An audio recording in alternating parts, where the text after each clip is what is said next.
It's Fuck you, Craig. Craig. Okay. Welcome Abby, back. make sure you say something. I say something. I'm gonna go through the whole game just using a roll 20.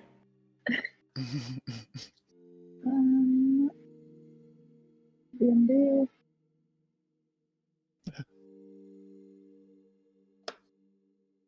This. What? That's it.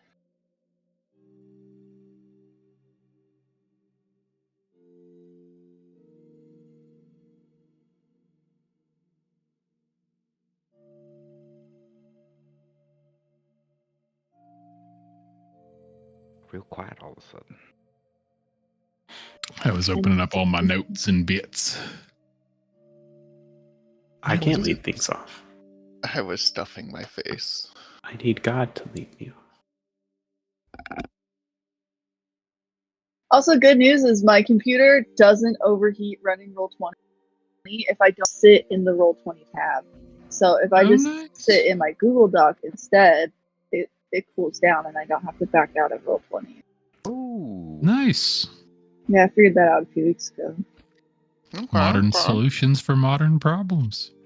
Is this a modern problem, or do I need a new computer? Bit of both. We'll call A, we'll call B. All right.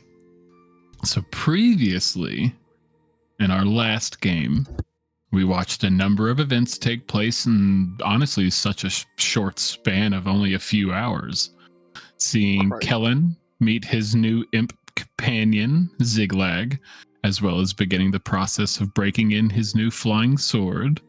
Watching Marius test out his new flying carpet and learning that his abilities are based in something called plane calling. Also getting to see Brett talk with Quint about a strange dark purple spot on the snarl and learn about the past sort of run-ins that the Gilded Leaf has unknowingly had with chaos magic events. We would also get to look in. As Gale, we get to do a little bit more shopping in Ravnica, as well as getting some of the first good sleep she's gotten in quite some time. But ultimately, Beautiful rest. we would finally get to see our party dive into the creepy and grotesque Gorehouse's big room to see Liliana Vess. Their months of travel and planning finally paying off, getting to see that Aelity would subtly cast a powerful dispel magic with the aid of her friends to disrupt the anti-magic collar, halting your former professor's magic abilities.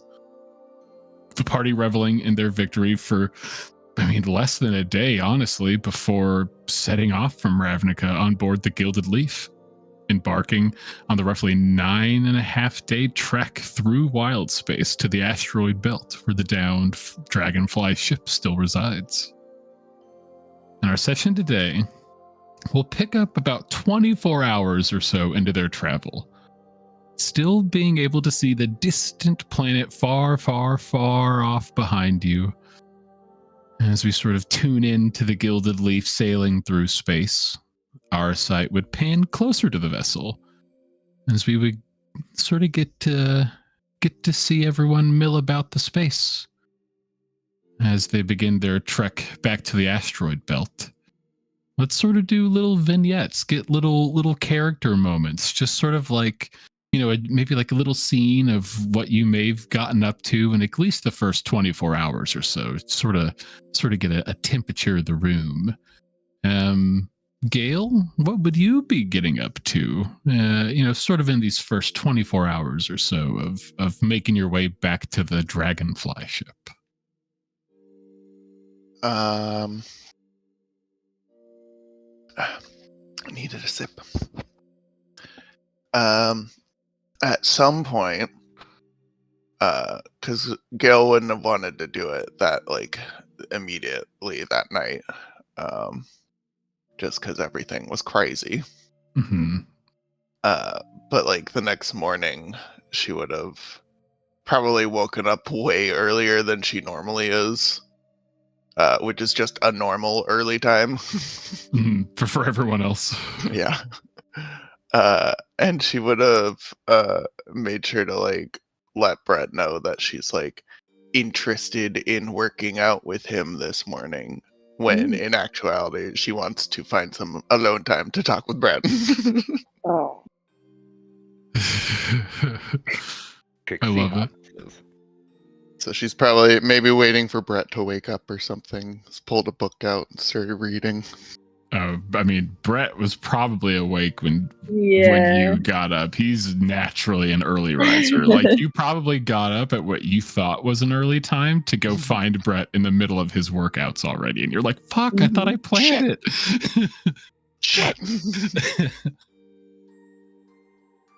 But I love it. I would love it. What would that look like? Well, what would Brett's particular workout be for? Yeah, we'll say about 24 hours ish after leaving Ravnica. Sort of getting back on board the Gilded Leaf and back into the sailing life.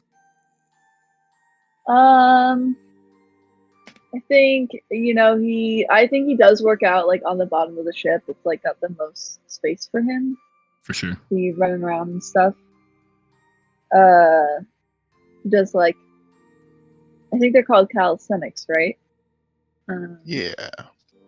Body weight based, like whole body workout things. Like cartwheels across, and then handstands across, and then like it's like all those crawling, workout push-up videos gator from the things. 80s. Maybe, I don't know. I wasn't in the 80s, but trying to work up a sweat. Maybe he's in the middle of some of those like gator push-up crawl things when Gale pops over, walks over the side of the ship. Yeah, you sort of crest the underbelly of the ship and see Brett in the middle of his workouts. It's mostly a rhythm. He's not actually like tired enough to be out of breath yet, I don't think. It's to keep his breathing, rhythmic.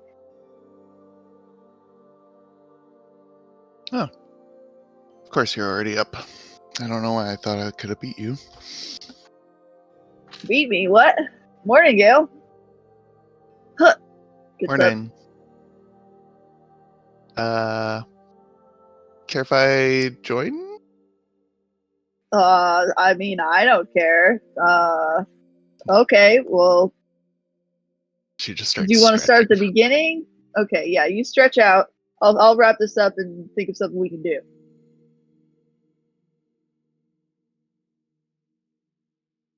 Goes through the rest of his like bits. I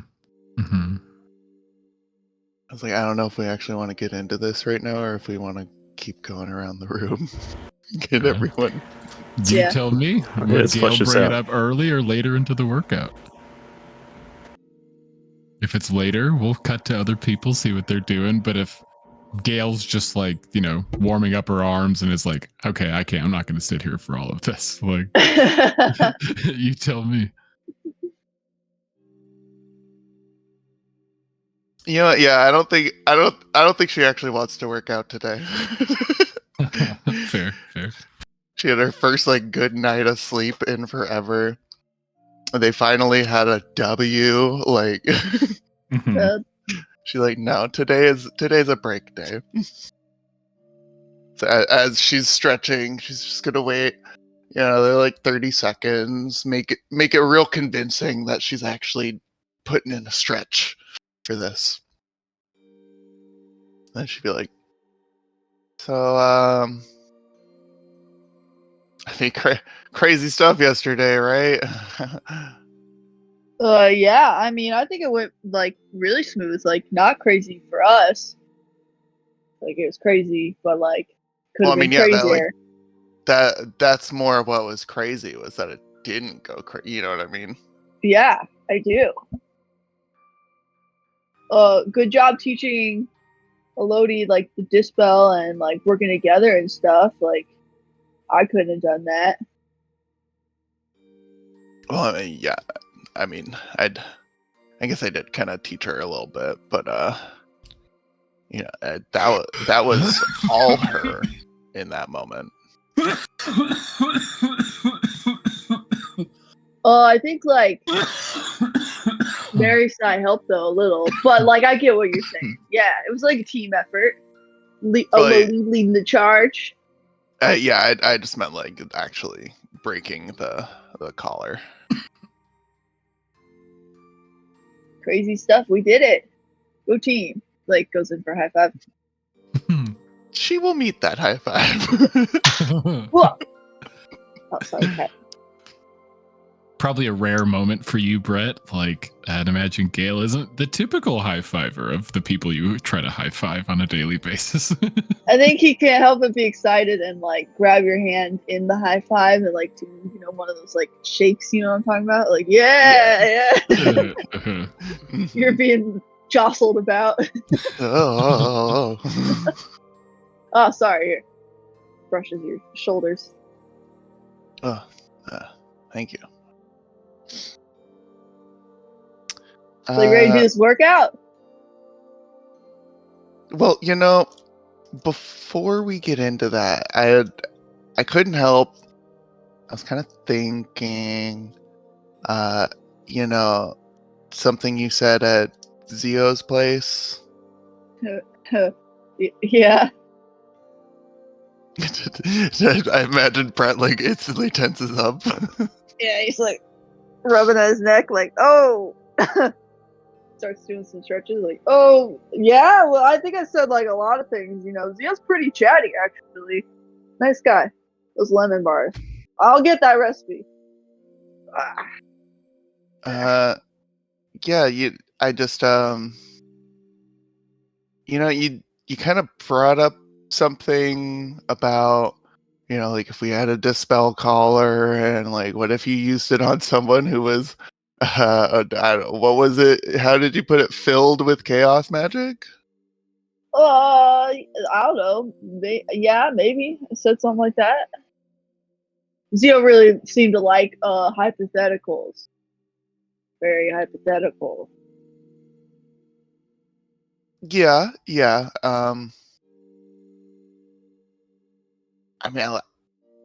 Okay, I'm really tired of beating around this bush.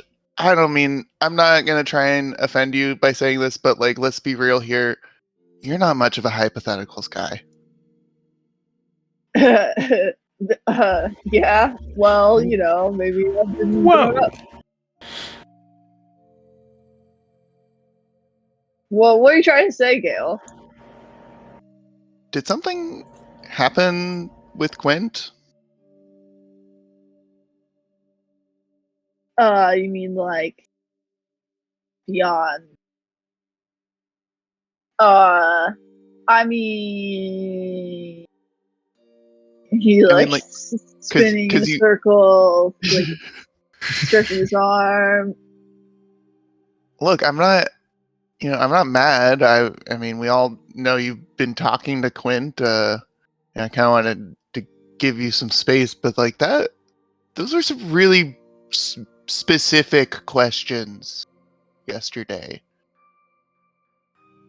And like last I heard, I think Aelity told us, remember when we all left, Quint had like sort of traces, kind of like you and Marius had, of chaos like in him, but like did that not go away?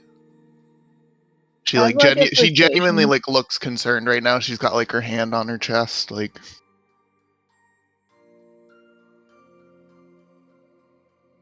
Can she roll a persuasion for me? Oh. Love it. Yeah. Oh my god, that's such a low roll for me. 18. Yeah, I don't know. I think the stress is just like getting to you. Like, I think you're just not used to like seeing me in a class environment. Like, I'm in school, and maybe I channeled some Quint in there. Like, I feel like I ask questions like he would want me to ask, because like he would lose it. I actually haven't told him about Zio yet, so like he would lose it if he could have got the opportunity to like speak to someone like that. And that's just I was just trying to be interesting. Like that guy really helped us out, you know. Now, come on, let's get this workout in. You can use it. You want to build up a little sweat with Brett? He's like, kind of, you know, play punching your shoulders, your arms. Mm-hmm. Gail, give me an insight check. Yeah, I was about to be like, do I need to roll for this or like what? Yeah. Of course. Give me an insight check.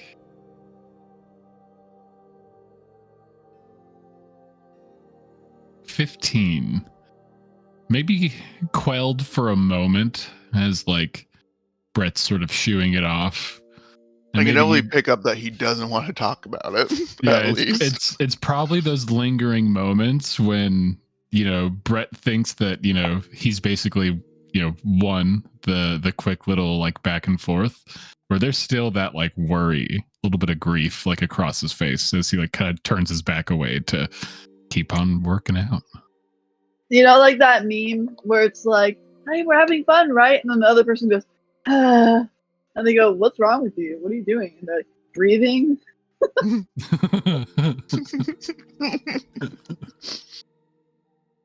Little bit of that in there. All right, fine. She'll entertain the workout for a bit. There we go, that girl. Panning away from the underside of the gilded leaf. Let's cut over to Marius. Marius, about 24 hours after leaving Ravnica, what do you think you'd be up to? What would our little moment be? We'll say just for like continuity, maybe it is that morning time. Maybe, you know, if you would be out and about, you would probably hear the workouts if you were in the cargo area that are happening on the other side of the bottom there. I just confirmed we're not back at the ship we left, right? We're on our way to it. Correct. You are on It's the 24 Gilded hours. Leaf, and you're heading back to the Dragonfly, which is about 9 days. So from where you're currently at, about 8 days out. Okay, I just want to make sure I had that right. Yeah. Honestly, he's probably just enjoying his magic carpet with Stabby and Granite, and he's probably just like hovering like 10, 15 feet above the ship. And I mean, honestly, I just feel like for the first time, he's just kind of like relaxed. Like he's just trying to take it easy. We finally had like a win. I don't think he thought saving Liliana would go as well as it did. Fair.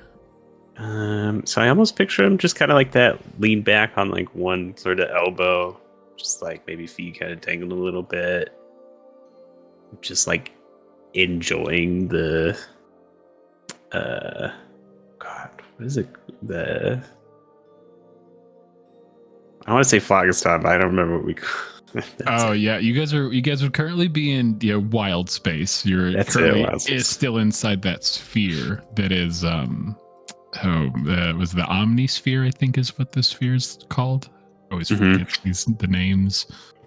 But I think he'd just be like enjoying the view, kind of relaxing, taking it easy, and then probably like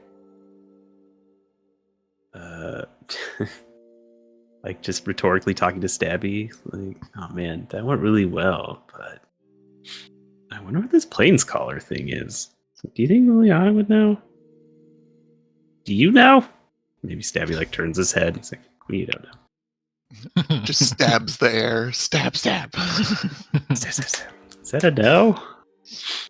But yeah, for the most part, he'd probably just be relaxing, and then because he doesn't sleep, so I picture like, you know, he meditates, he goes for a little bit of fly just to enjoy the scenery. Maybe he has a little snack, and then because Kellen just got his sword and his demon thing yesterday. Maybe after a little bit of like relaxing, then he would kind of come back down and be like, I wonder how his sword is behaving. Check on Kellen. That's fair. And we'll sort of cut away from Marius as the flying carpet probably like descends back down to the top deck below. Cutting over to Kellen. What would Kellen be up to with his, you know, his sort of morning, about 24 hours outside of leaving Ravnica on board the Gilded Leaf here? Yeah, he's he has kind of gotten acquainted with the sword, and is forming his relationship with Ziglag. And of course is always hanging out with Vors and whatnot. But so as Marius descends down and kind of comes to check on Kellen, he's probably just about getting ready to kind of pull out his sword and trying to break it in again. Oh man, you just got me just in time. You want to kind of help out like we did last time, just in case anything goes awry. Yeah. Oh, I mean, that makes sense. I mean, I was trying to relax and kind of like sail around the ship, but all I can hear is Brett like yelling. He's probably trading with somebody. He's very motivated. Also, It's pretty loud this morning. It definitely sounds like somebody's down there with them. I heard him say "sweat" with Brett, and I was just like, "It's so catchy." You suddenly hear Gale yell, "Brett, slow down!" Oh, okay. Go on, Gale, 5 more. That's where she is. Okay, cool. But yeah, I'd help with the sword. Maybe Stabby and Ziglag can I mean, it went pretty well last train a little bit. I don't know. I mean, I don't. can Ziglag, break down friends. are you much of a? You don't seem like much of a fighter, right? Well, no one's a fighter Master until they Lord train. Kellen, I will fight any foe you point at me. Okay, maybe he'll take it too seriously. Also, never seen Stabby show his teeth like that before. Maybe they're not ready. Yeah, you're right. This is probably not a good idea. Celestial thing, yeah. Corresponding never works. There's probably like a moment where Ziglag looks over at Stabby, and maybe Stabby like hisses and sort of like bulks up a little bit. And Kellen, from your shoulders, Ziglag, you'd feel his like claws dig in, and he would vroom, go completely invisible on your shoulder.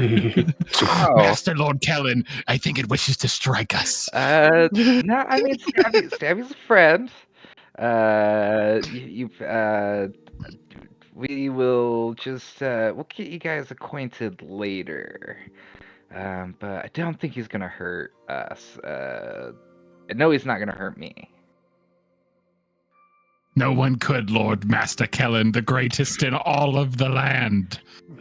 Okay, Ziglag, calm down. You know, Kellen, if you ever want me to show him that you can be hurt, I'll just blast you. We did.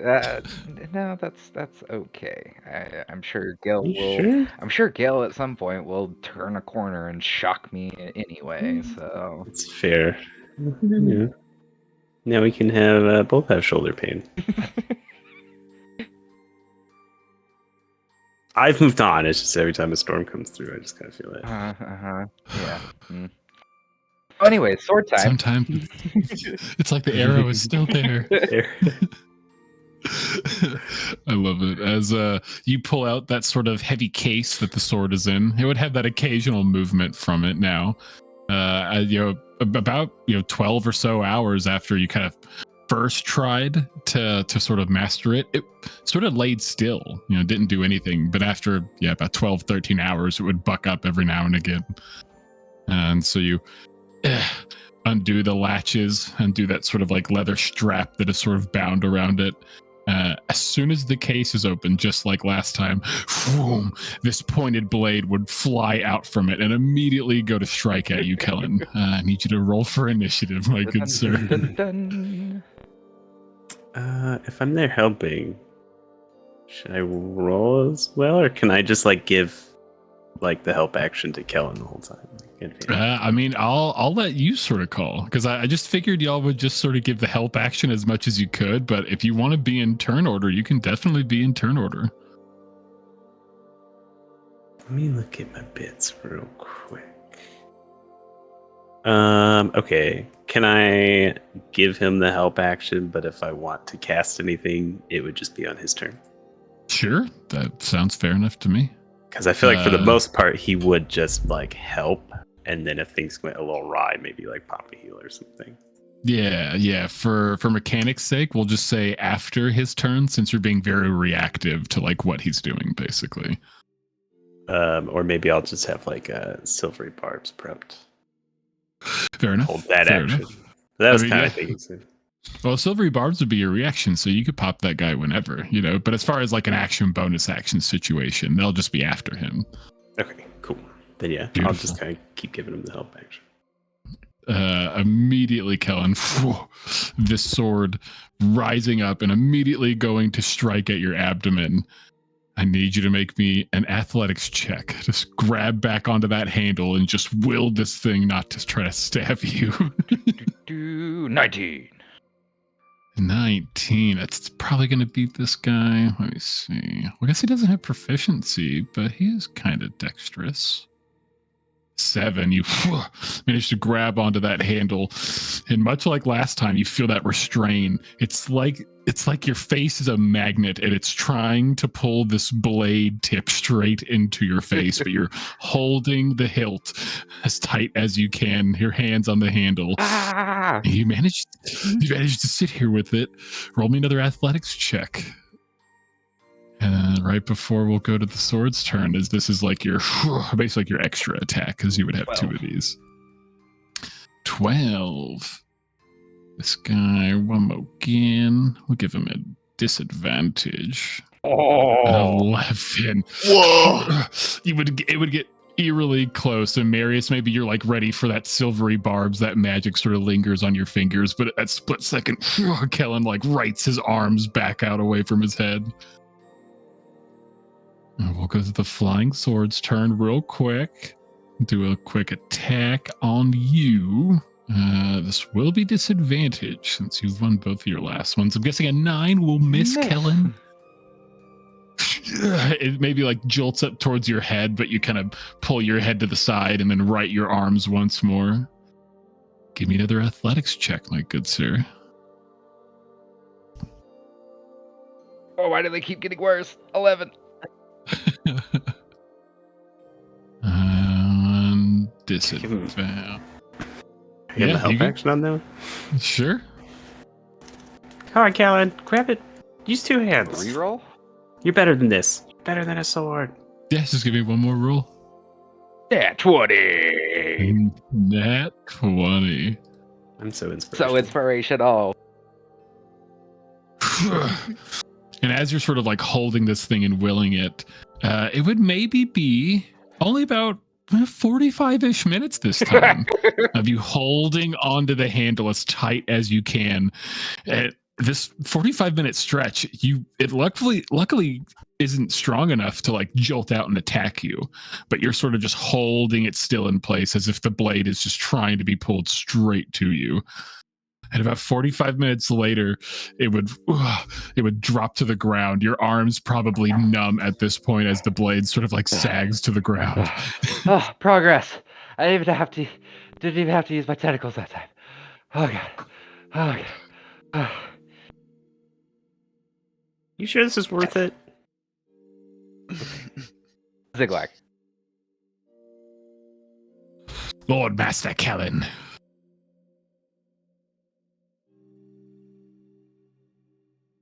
Yeah, Ziglag? You said my name. I said right, Ziglag? Oh. Oh. Yes, of course, Lord Master Kellen. The only thing I heard was Yeah, I did. Ziglag. I also Yeah, me did. too. I was like, huh? Sorry, it must have cut out. Don't gaslight us, Chance. That was Thanks, too funny. Wonderful display, Lord Master Kellen. True strength that no one here on board this vessel could duplicate. Hard eye roll. Not gonna lie, it kind of gasses me up though, man. You said that took 45 minutes, right? That was 45 minutes. I was about to say for Brett and for Gail, how long's this workout going? As you guys have probably already been at it for like 30-ish minutes by the time Kellen is getting the flying sword out. At least as far as Gail's participation. Brett, you've been at it for like an hour and a half easy this morning already. Yeah, I mean, I don't know, maybe a con save from Gil or like a wisdom from Brett to see how hard he's pushing her. I don't know. Ooh, I like that. Surprisingly well. You're doing great. We'll say Brett's doing a great job of like pushing you, but then pulling back anytime like you're getting pushed too far, so that he can just thoroughly exhaust you and you don't ask him any more questions. Meanwhile, in her head, the only reason she's been running for 30 minutes is because she's like, I'm gonna get him to fucking tell me everything. But Brett's a very motivational workout partner, you know, like as was mentioned, you know, he shouts encouragement, which makes sense, kind of his whole shtick. And he gives you high fives at the end of each lap and like claps you on the back when you did a good job after a set. You know, you're like, I can't. And he's like, yes, you can. Do more.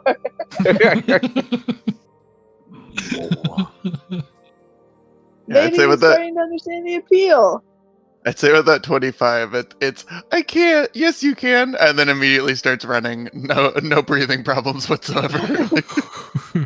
You don't even need to breathe, Gale. Don't be so dramatic. Come on, keep going. I love that. I will say maybe thematically going on for about 45-ish minutes or so. You guys may be heading back to the top deck. Gale probably, winded and you feel it, but you're not exhausted. You're not wiped out. Maybe all this training you've been doing over all this traveling is starting to pay off a little bit. That's weird. Physically getting better? That doesn't make sense. I've only magically gotten better. As you guys head back below to the cargo deck, you can probably hear Datla in the kitchen already, beginning to make a bit of a late breakfast. As you guys descend down to the bottom, you're probably walking into the cargo right as Kellen is putting away this long sword back into the case as it's still not moving and sort of putting the latch back on it, wrapping the strap around the case. And probably just sitting there, arms at his sides, as again, Kellen, your arms, shoulders, they're just burning still after that. I can't move him. I can't feel him anymore, guys. This is it.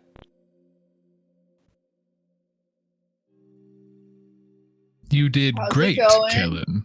Oh, you two just missed it. Kellen had another successful session with his sword.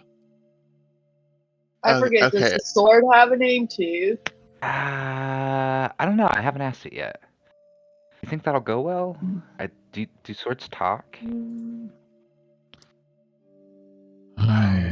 If that one does talk, I can't imagine it would be a pleasant conversation, at least in its current attitudes.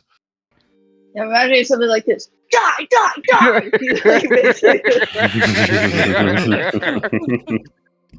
That is precisely what I was thinking, Brett.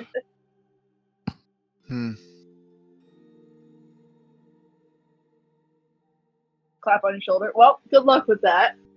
I believe in you, Kellen. Thanks, but which shoulder was that? I can't feel either of I can't feel my arms, guys. Oh, it's both, man. Okay, you should sit down. You should train with Brett. Build up some shoulder strength. I mean, Gail made me proud today. Punches your shoulder. Ow. Maybe a little too hard on accident. Yeah. You visibly move. Ah, shit. God. Well, sorry. No, yeah, that's fine. Yeah, the workout was surprisingly, I feel refreshed. That's weird. That felt gross coming out of my mouth. No, it was great. So I'm totally natural. It was just your face you were making. Yeah, it didn't feel good saying that. I Isn't that the face that she always makes, though? I thought that was just her face. All right, and no more shoulder rope for you now. I was gonna give you one. Shoulder No. rope. She teases you a little bit, waving her hand, and mage hand appears by you, starts rubbing your shoulder, and then just stops. You're gonna shock me again. All right, come on, let's go get I food. have one of those. You can, I imagine Brett's mage hand is uncomfortably. Have you not used this entire time? Well, I You got picked it zigzag. up with you guys, but I just never have used Oh. it. Zigzag will rub your shoulders. Seems like a real yes. fiend. Yeah, but like he calls me master, and that'll make me feel weird. Why that makes you feel weird? 'Cause the rest of us are also uncomfortable. Okay, I'm probably speaking for other people. Maybe you should teach him to call you Kellen. Tried. Well, it's only been a day. We got time. Have you tried positive reinforcement? What's that? Probably find a shock I don't collar. want to shock him. You're Yeah, right, see, he might it's be it's into the it. opposite of that. Opposite of what I've been doing to you, Kellen. As Gail's like walking out the door, like, all right, let's go get food. Hmm. Time. Food. Watch you guys head up to go get some food. Anything else you guys would get into particularly over, we'll say, the next 4 or 5 days or so? Any little moments or scenes that you think would particularly happen over, maybe the first half of your voyage? I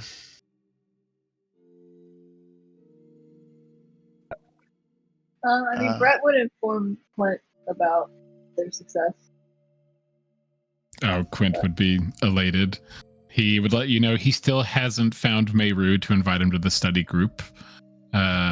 He would comment that the new guy, Jay, fits in great with everyone else, Felix's friend. Comment that he hasn't found out too much more about that strange attack he heard on Prismari, though he's keeping his eyes and ears open for anything that sort of jumps out as odd or suspicious. And he'd probably also comment how he couldn't stay away from the snarl too long, and he went back to check, and that strange spot was still there, and he would swear maybe it looked like maybe a little bolder, deeper, when it would sort of pop up in the churning color mix that is the snarl. But he would still leave, still not hanging around there as per the talks, but those would be sort of his like little updates that he would have over 5-ish days, 4 days or so. Brett would ask if Clint thinks he should bring up the concern of because it sounds like it might not actually have anything to do with you. I mean, it's kind of what I was thinking, but I don't know. I mean, you could bring it up to him, but I don't know what we do. I don't know what I do. I don't know what would cause it if it's not me. At least that made sense. I mean, it would have been nice and simple at least, but like, there are still attacks around school. Like, I don't know. Okay, remind me. Has Brett told Quint that he's spoken with Elle? I kind of feel like he hasn't. I don't think he has. I don't think he's told a lot of people. He has. Okay. Brett will share that with Quint. He'll be like, okay, I have something to tell you, and you have to promise to only be a reasonable amount of mad. Okay. I don't enjoy this have- jumping off point, but okay, I'm here. Okay. Well, I'm holding your hand metaphorically. So I may be in contact with a certain someone in New York or associated with New York, Elle. There'd be a good pause. Maybe about a minute. Why? I've seen her around campus. I've purposefully not brought her up. What could she have to say?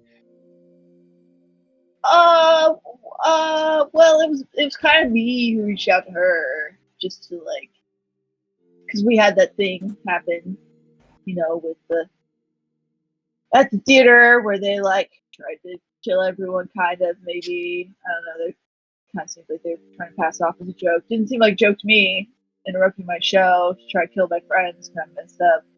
It wasn't her though. It wasn't her. It was like this other guy.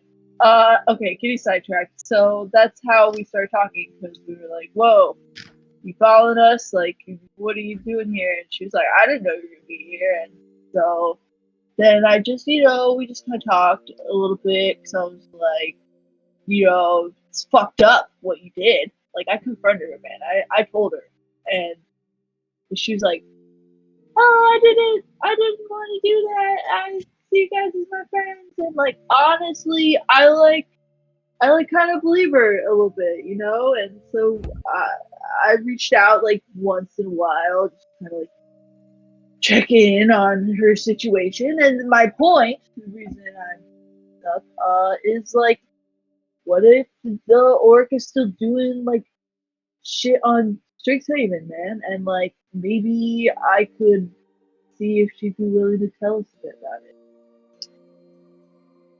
Oh, sweetheart. Oh, gods. Does everyone else know? Have you told everyone else this? I mean, they know about the first time I reached out, like after the theater.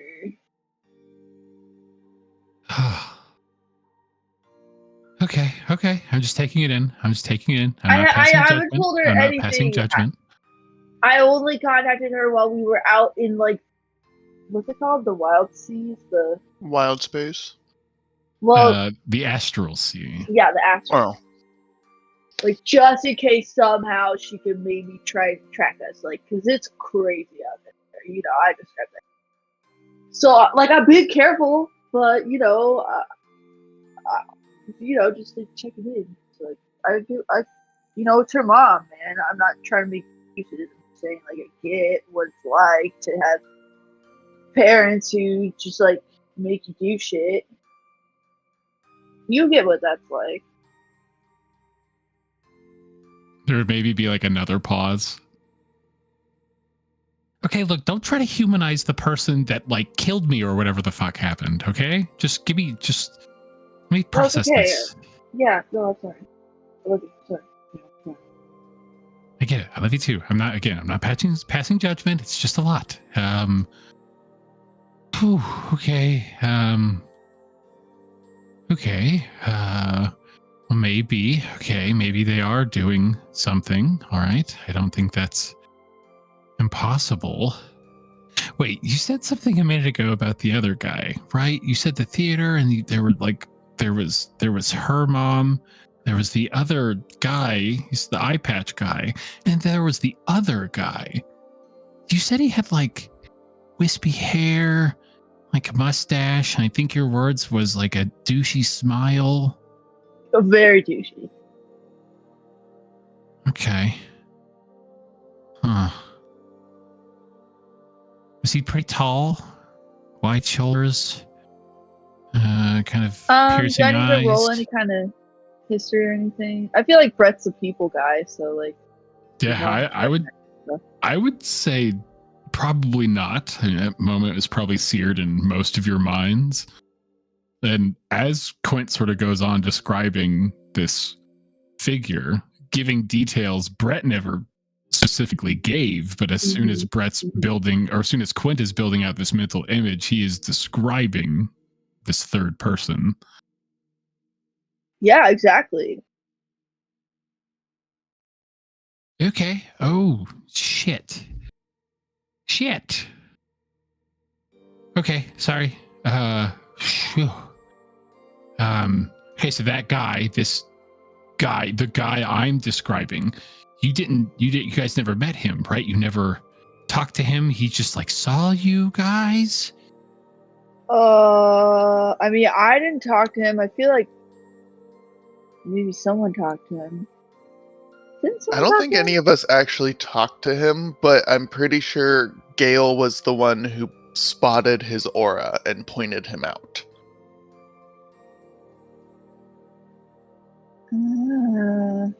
That makes sense. I don't know. Do I need to roll a history? I mean, I'll let you call it on that one. I'll let you call that one. If you think Brett would need one to sort of like have that moment. he could totally go for it. But if you think he would be able to draw on that, it makes sense to me. I'll have him roll a history because he only knows like all of what happened in the theater from talking to them. He didn't experience that because he was on stage. Uh-huh. That's true. So if someone talked to him, he would have to remember someone telling him they talked to that person. Yeah. I'm not sure, man. Maybe. Why? What's going on? Okay, well, that guy, he took his name is Professor Tidemall. He took over for Inkomancy when, Liliana just, vacated her position, as they've put it. Right. I gotta So replace the he's teacher. at Strixhaven. He's there, yeah. I almost took Inkomancy again, funny enough. Okay. Okay. Well, maybe I can ask Liliana about him. Like we haven't gotten a chance to let her know about like everything that we got up to. Like we're still looking for her and stuff. We were kind of focused on finding her. Yeah, you said something about she needed sleep, rest after whatever she did. She was sleepy, tired. Yeah. I mean, she didn't really get to like. That was part of how they were like messing her up, man. Is like not letting her sleep and whatever, and like she's been through a lot. Sure, yeah, I could only imagine. Okay, yeah. Okay, second thing, if you're gonna bring that up to her and mention Professor Tidemall, you should maybe tell everyone else about your talk. Yeah. Okay. Just speaking of, Gail did ask. So remember how I spoke to that Zeo guy and I like let you know about like the collar stuff and that you should try to get your aura read and whatever. Yeah, Gail, I mean, we have to go back to Ravnica, by the way, at some point. I don't know if you're like a fugitive or what, but I mean, it sounds beautiful. I mean it's pretty neat, man. But no, we're not fugitives, so like I guess it's like on the table. I mean I'd love for you to meet Zeo. I think he'd really like you, and he makes like bomb ass fucking lemon bars. But Gail did like notice about how I was like asking Zio about you like in that roundabout kind of way, and so like I think I quelled her suspicion, but she did ask, and I just didn't want to like speak for you if like it's uncomfortable for you for everyone to know that like things are different for you now. I totally got her off my trail. She has no idea. And we had a great workout. She's really showing improvement. She's still working out with you? Wow. Good on her. I mean, she's trying. She did great. But I mean, honestly, after telling you, the thought of telling anyone else doesn't really seem as scary. Okay. Yeah. I mean, if you want to tell them that about the situation with the chaos magic and how I have a whole aura of it, or if they want to hear it from me, I mean, you could hand them the sending stone, I guess, if you think that'd be better. Well, I mean, whatever you're more comfortable with, babe. Like, I don't want to make you have to repeat it like 5 times. That's my only reservation about it. But if you don't want to, deliver that off as well as everything else, I hope you tell them. I totally get it. Okay, well, with your blessing, I'll let them know everything that's going on, and I'll get back to you about it, and we're gonna figure this out. And if they have any questions, just give them the sending stone if you can't answer them, and then I'll do what I can just to make them comfortable, make them at ease. What? There's no way. Like, you're still the same thing. And I feel like at that point, Brett is veering into like flirtatious talk. that we don't need to roleplay. And that probably goes on for like 15 minutes or so. Yeah. I love the way you put that. So I was about to start talking, and I was like, hold on. And we would see Brett wrap up the convo after a little spicy convo, putting maybe using the sending stone for part of it, and just like, okay, all right, maybe hearing some chatter going on, maybe just for ease sake, we would have everyone else down in the cargo room, maybe a little after breakfast on, again, maybe a day or two into your trek so far, not even really at that halfway point quite yet. Cool. I mean, Brett's gonna need a little bit to, like, 1, cool down, and 2, think of how he wants to talk to everyone. I get it. And work up his courage. You see Brett rejoin the party. Everyone probably having a easy trip thus far. The crew of the Gilded Leaf making it a pretty smooth voyage. Again, you guys don't really get asked to do any work or anything like that, so it's pretty easy coast, especially compared to when you're on the Dragon Leaf and you guys are the crew and you have to do all the shifts and maintaining a schedule, and this is a little more laid back, more chill. But as we progress on, again, about that halfway point, maybe about 5 days or so, can I get someone to roll me 1d6? Ooh. Who hasn't rolled anything yet? Oh, okay. Someone roll me something. Give me that 1d6. Give me that dice. D6! 4! Good news. Okay, 4. We would see the Gilded Leaf sailing through the dark starlit expanse of wild space still, here in the Omnisphere. About halfway through their journey onward to the Dragonfly. Panning to the ship's interior, we would see much of its crew asleep. Q, the Warforged Guardian, would still be on that upper deck, milling about by the ship's central tree. The Dragonlings in their little middle deck holding pen would all be sort of curled around each other like cats while they sleep. So cute. And going down to that lowest deck, we would see the cargo space where our party currently rests.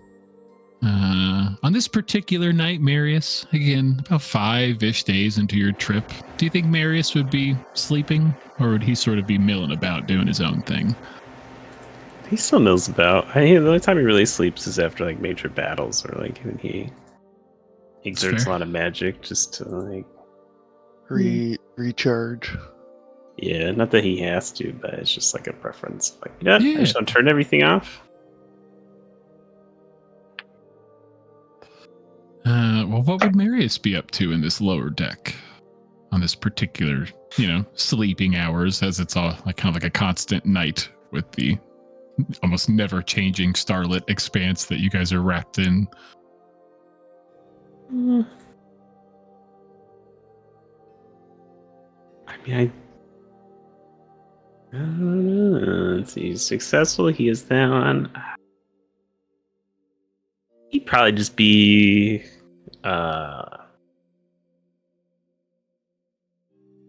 It's hard because I feel like he already reached out to Saloon about his calling thing. So probably after some meditating, he would probably just be like reading up on his tome, studying like all of his spells to keep him fresh, and then just like maybe like Stabby has like that cat vibe that's just like laying next to him and just like casually petting him. Mm-hmm. Give me a perception check. As Marius is sort of maybe sitting on one of the large crates or barrels in here, feet kicked up, book in hand, Stabby on his lap, Granite still around his shoulders. Yeah. You would probably look over to the sleeping corrals. Maybe you hear some shifting in their sleep. Maybe look over, maybe close your book, hop off your little perch. And you can look over you would see Gale sort of shifting, squirming in her sleep a little bit. Almost tossing and turning a little. Almost as if she's physically recoiling from something in her dreams. I like to think the wind is definitely kicked up around her, like when she gets angry. So her hair is just like. Yeah, it's like caught his attention. His pages kept flipping back over. What the hell?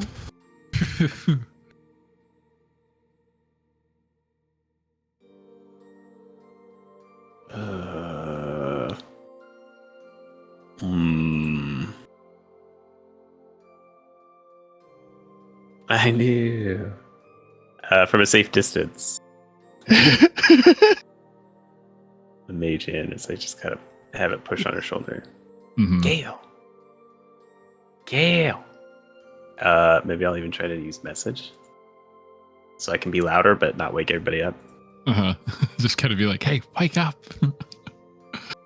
As your hand, mage hand appearing, heading over, using your arcane spell, we would pan to Gale's perspective. After days of peaceful sleep, you find yourself walking down a large stone hallway.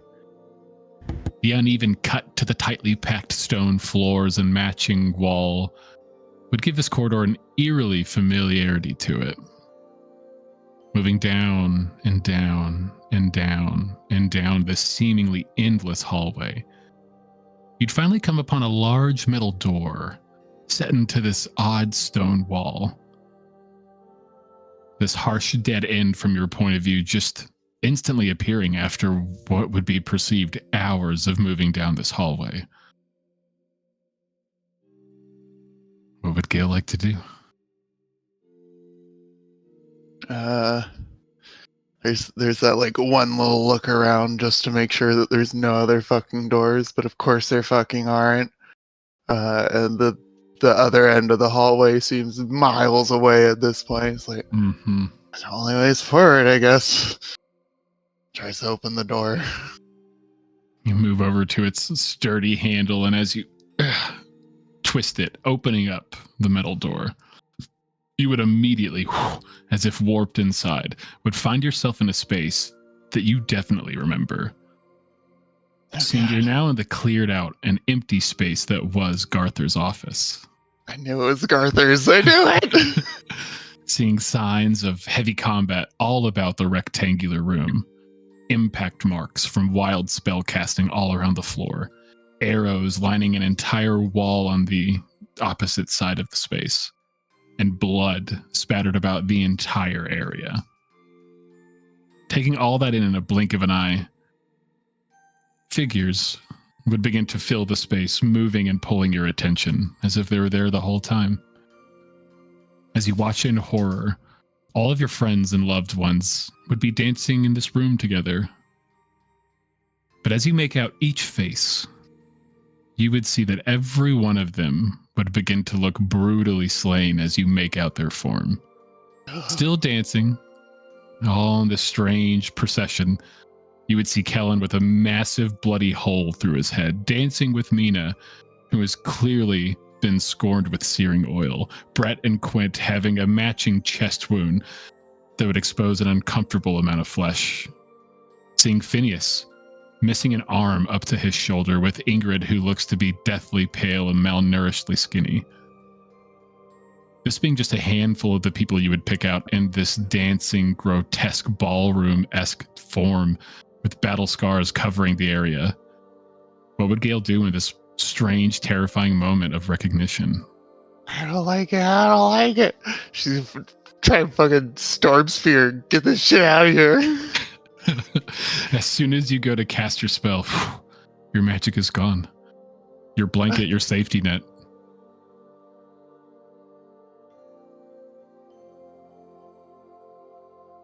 Just nothing happens.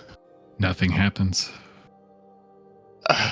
She's gonna panic, try casting anything, everything. And as we would see Gale sit there just fighting against herself, trying to cast spells that you've cast for years, some since you were a child, now having no effect.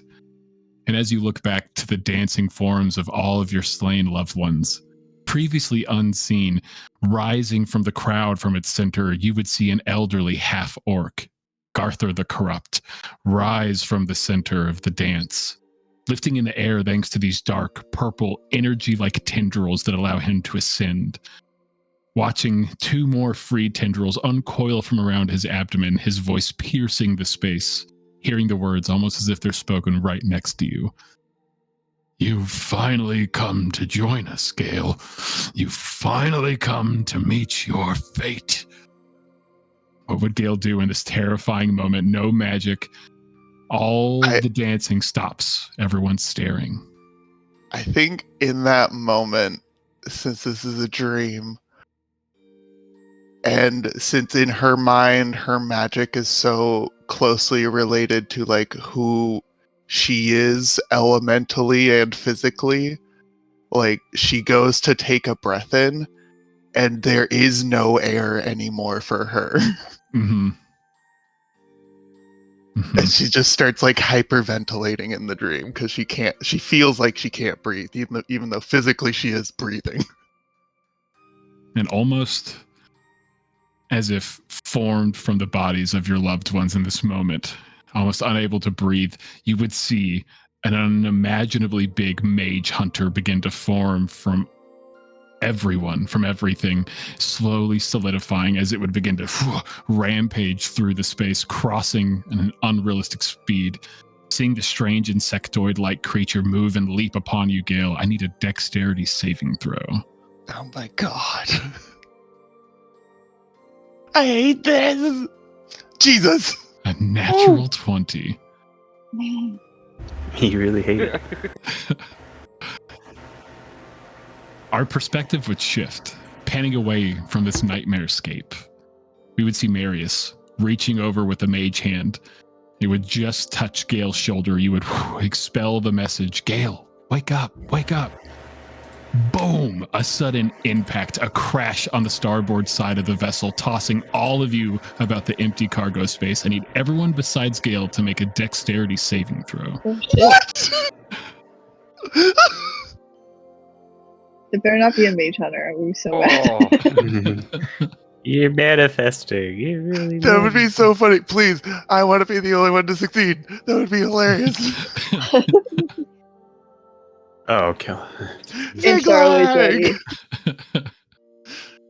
Classic Ziglag. I love it. I love it. And in this moment, all of you waking, Marius, you're tossed off your feet, flying forward. All of you, besides Ziglag, would be rocked about the cargo. You all would see Gale in this moment would be flying in this corral space that she would be sleeping in previously, sitting in the air just feet above the rocking impact that just hit the gilded leaf. Moments later, you hear shouting, movement coming from on board the ship. More movement that doesn't make sense. Foot's on the top deck. In this split second, everyone waking up, Gale, you maybe come to dropping back on your feet as if you were standing up asleep this whole time. You see your friends probably beginning to pick themselves up off the cargo floor. Vor's probably like shoving a broken crate off of him that had fallen over on top. Oh god, what the fuck was that? I don't know. And as she says that, she's just gonna like extend her hand out, and Mage Hand's gonna grab her wand as she makes her way up to the top deck. Yeah, Heading up. let's run up. Gale's in her like nightgown. We would see all of you beginning to make your way out of the cargo space. Vor's probably closing in behind. As you begin to make your way... Oh? Yes, Lord Master Kellen, I will keep your home safe. And he flies off into the cargo space. As you head up to the top deck, watching all of you with Vor's of the caboose, you'd begin to hear voices. Some familiar, some unfamiliar, shouting as you begin to ascend the tight spiral staircase going up. Watching as you all move, you would step from that sort of, or step into the almost closed in section of the top deck, keep going up. As you're in this sort of like small indoor area, taking the tightest pathway you can to just descend, you wouldn't see anyone inside the ship. All of the gilded leaf that you would maybe be looking for, you would begin to hear many of them up on the top deck.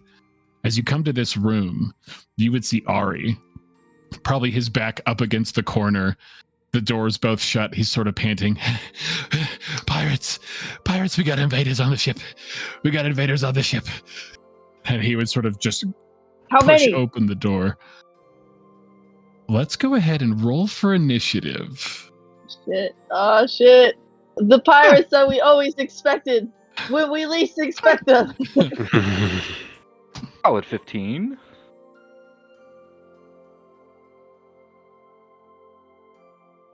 Let me move some tokens about the space here. From a natural 20 to a 5. Highs and lows, baby.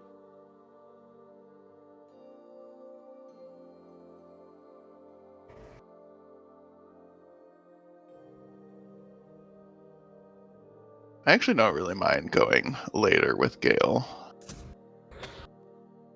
Yeah, I mean, that's my D&D hot take, is I prefer being lower in the initiative almost every time. The one time I don't like being lower in the initiative is when I'm a melee fighter, because I just want to be the first one to get in there. So then like something doesn't happen, and it's like, well, I can't go in there because somebody cast fireball, and now everything's on fire.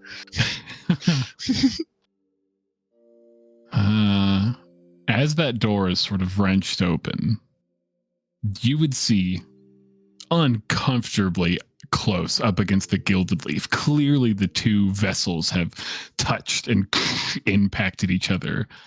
As you would see a second ship nestled right up against the gilded leaf. No. I was not expecting you to put another ship right there. Yes, indeed. Hello. Guys, we could take that ship. We could have two boats. 3.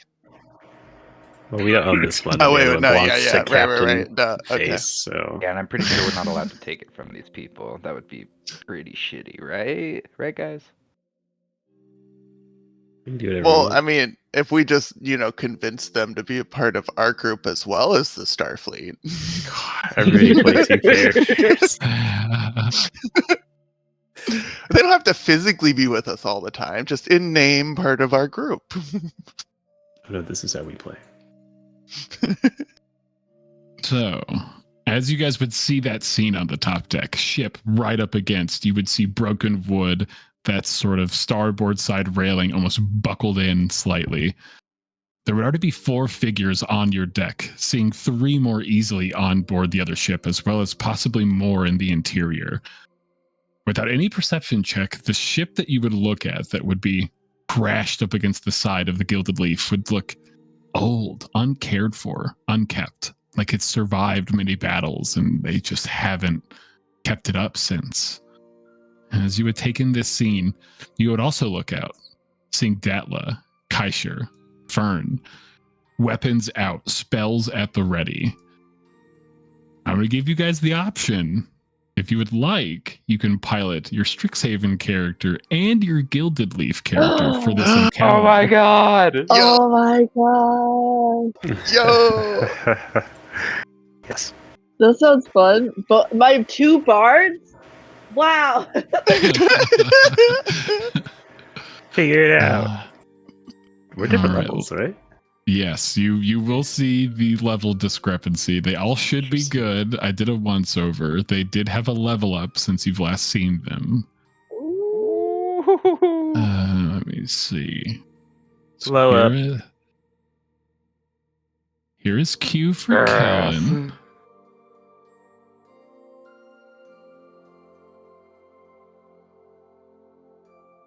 You were just joking about us playing 2 characters, Chad. I know, it was perfectly timed. I've been Someday I thinking have the about gift. this for like 2 weeks now, where it's like, man. Because there are a few things on the roll table where it's like, gonna be an all hands on deck sort of situation, boys and girls. I'm so glad I rolled a 4! Pirates! But Ziglag. I was thinking initially that was just like for the dream and stuff. Yeah, I'm glad. Yeah. It was I just thought you perfect. caused You got a something to nat the 20. boat. Here's Kaisher.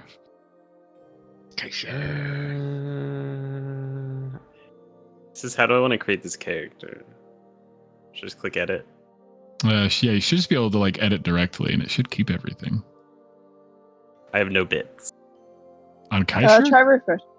Yeah, sometimes That's if you happened like, to me before. yeah, just refresh.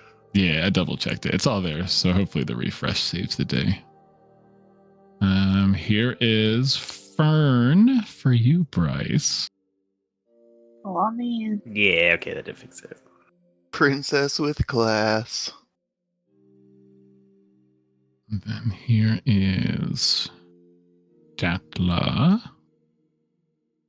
for Maverick. Come on. There we go.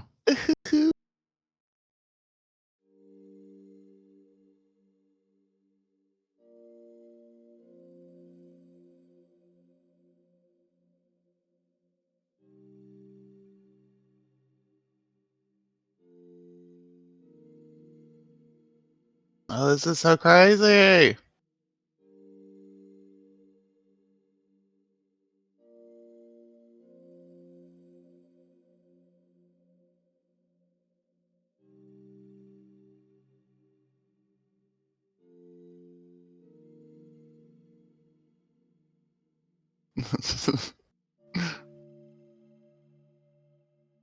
It's so funny that my spell attack bonus is the same on both of them, yet Datla's save DC is 1 higher than Gale's. Datla's a bit of a beast, man. It's the fucking 20 intelligence. I just got super lucky. I think I got like a 18 with character creation, and then I was just like first level up or something.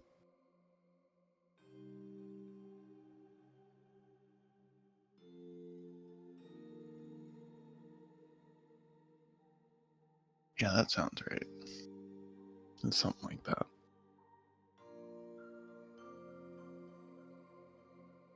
All right. Now with your characters, your second character, they can either go before or after you on your turn. I'll let you Okay. decide.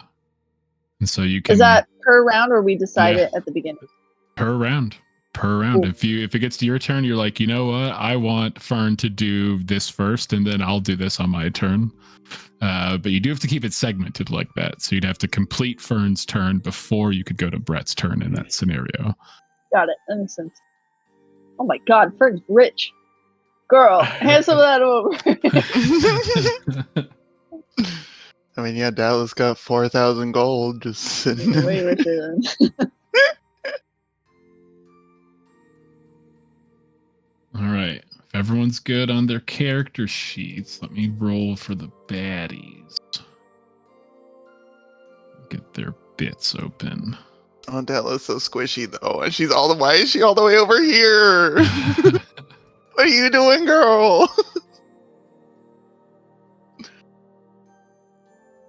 All right, we will just use the medium feller.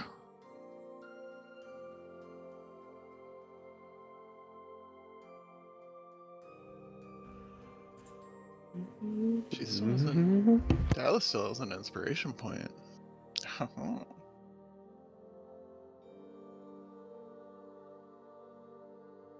All right, all right. If everyone's ready, you guys would look out, see that scene, looking at the crew of the Gilded Leaf, all at arms, ready to fight. Ari, even though he was in here like panting heavily, he is, he has his loot out. He's like ready. He's got some spells prepared. Everyone at the ready. You probably hear Captain Gold call out from the actual like spell jamming room itself, the helm. Quick, You have to get rid of them. I can't shake them off. As you can feel the Spelljammer ship like almost trying to pull away, but maybe because of how it's crashed or something that these pirates are doing, they are stuck like glue to each other. And we will pick up with Kellen or Q. So I think thematically it works better that Q goes first because he's, he was already up on the top deck, like he was prepared for this. So it would make sense that like we would be coming in on like Q doing, some fucking crazy bullshit that he's doing. And so for Q, just from where he's at, he would cast a 2nd level spell, Spike Growth. And he would center it on this individual right here. Oh, hold on. The yellow. Oh, a 20-foot radius out from that. Okay. So they need to make nothing. This becomes difficult when it moves or is within the area it takes. Nice. Holy shit. Just put a big old circle down. But make it green.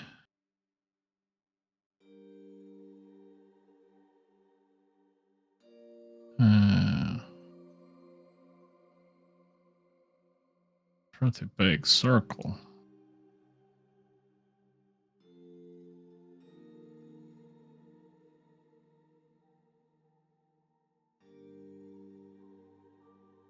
Oh God. Why you do this to me? It'd be so weird all of a sudden. I don't know what's wrong with this thing. Just acting totally fine. Now I can't even select it. What the fuck, man? Okay, there's a 20-foot radius of thorns going on over there. We'll keep that in mind. So it doesn't hit Kaiser, I think, if I remember correctly, but it does affect all the pirates. It does. So when a creature moves into or within the area, it takes 2d4 piercing damage for every 5 feet it travels. God damn. And it's difficult terrain, so it's half movement for them as well.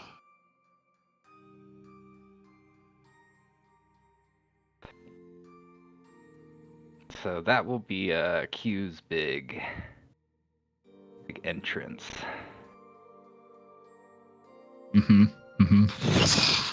As all these spiked and vine growth just begins to ascend, as it fully seeds in, you would see sort of tucked into the spikes and vines would be mushroom, some moss, just sort of lingering on the vines and thorns. He doesn't have any bonus actions or anything that he can take, and he's not going to take any movement. So that will be Q's turn, and then we'll move into Kellen's. And seeing all the craziness that's going on, I think that just because the doors are open and he can see some people, he's gonna see that guy, the purple guy, and he's gonna do some shots. Can I bonus action hide first with cunning action? Or advantage? Yeah. Give me a stealth check, my good sir. Trying to hide behind some of the other bodies here in the space. 16. As you sort of duck behind some of them, you look over at that. Oh, it looks like a dwarf, sort of the closest figure. And they would have this glazed over look on their eyes as they would sort of be taking in the area. They definitely don't see you there, though it doesn't seem like they're acknowledging most people in the area.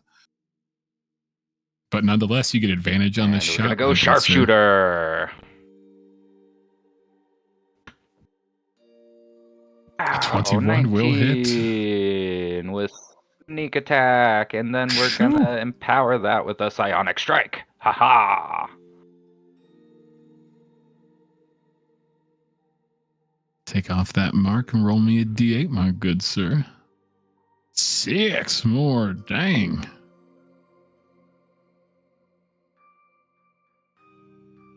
It's a 30 damage. And then we'll take our second shot. Give me another shot, my good sir. This one will just be normal, as you've been sort of like poked out for that shot. A natural 20. Oh shit. Oh, if only you Oh, and saved he your used sneak sharpshooter. attack That's and your wild. psychotic. Oh, but it is. Oh, that's right. Damn, It's roll me gonna some slap. damage. I didn't even think about that. It doesn't Do even I need get sneak attack and because sonic Kaisher's strike. technically within range of him?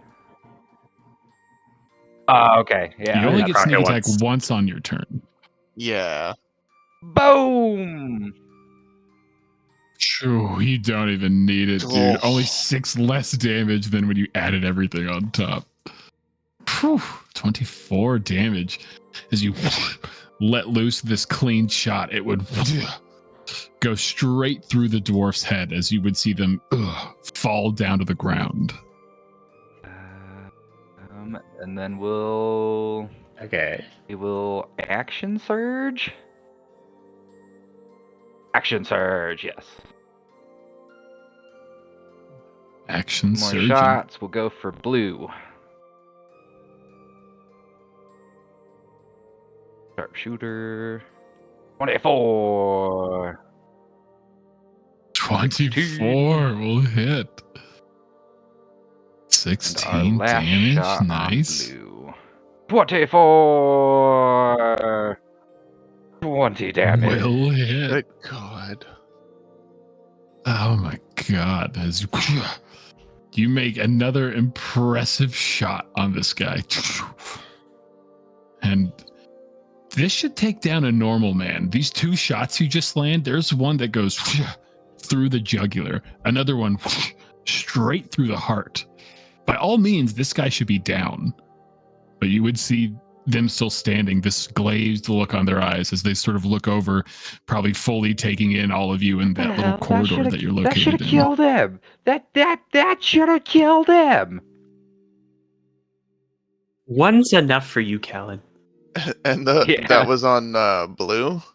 Mhm. And I think the only thing that we'll do is we'll take our movement and we'll come out here next to Fern.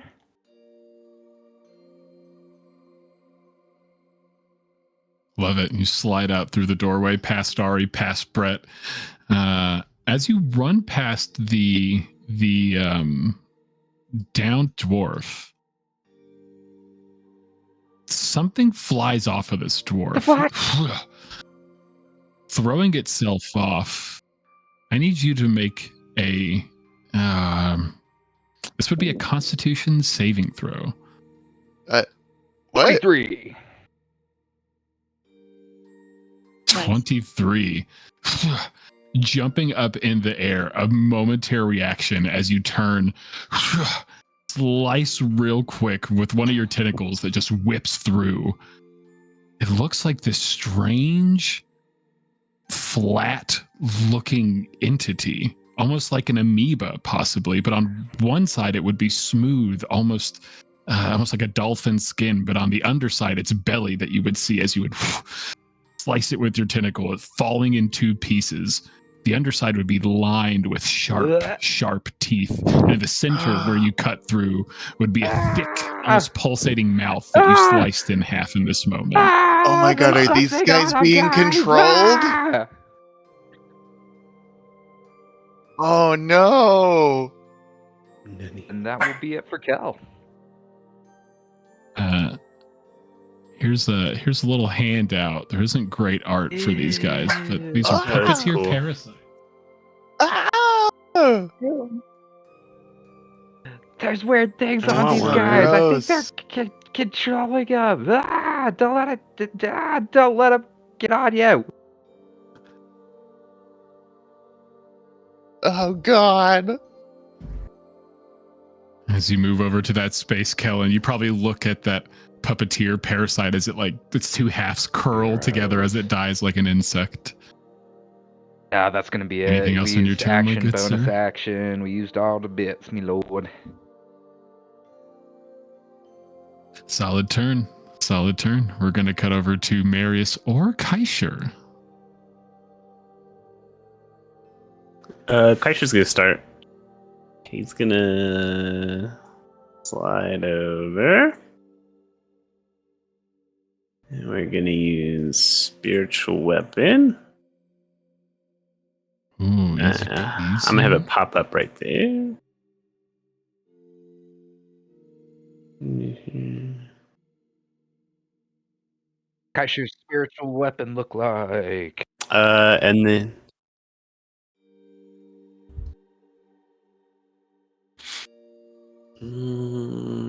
probably like an ethereal mace that kind of gives off this divine glow to it. And we'll go ahead and have that one take an attack on him. 22. On blue? Yeah, sorry. Yeah, 22 will hit. 7.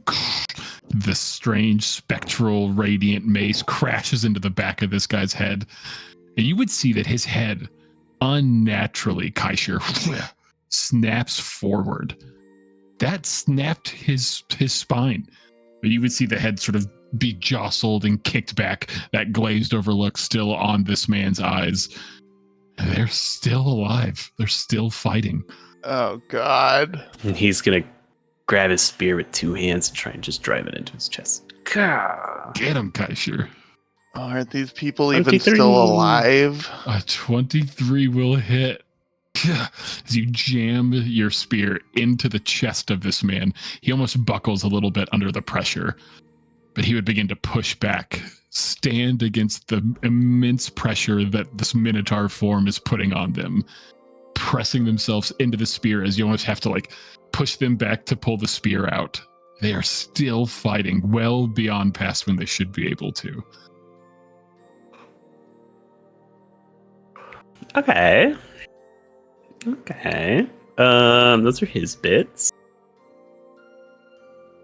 Marius is going to make his way out. Is it half movement to get through these guys? No. You should be good. Okay. You should be good. As long as they're friendly, you're good. Actually, I think I'll move one more. 5, 10. I think our 20, vines 25. only go to here. Yeah, that's kind of how I've been playing it. Okay, so he'll go there, Kaisha to his left, Kelm to his right. And we'll go ahead and pop.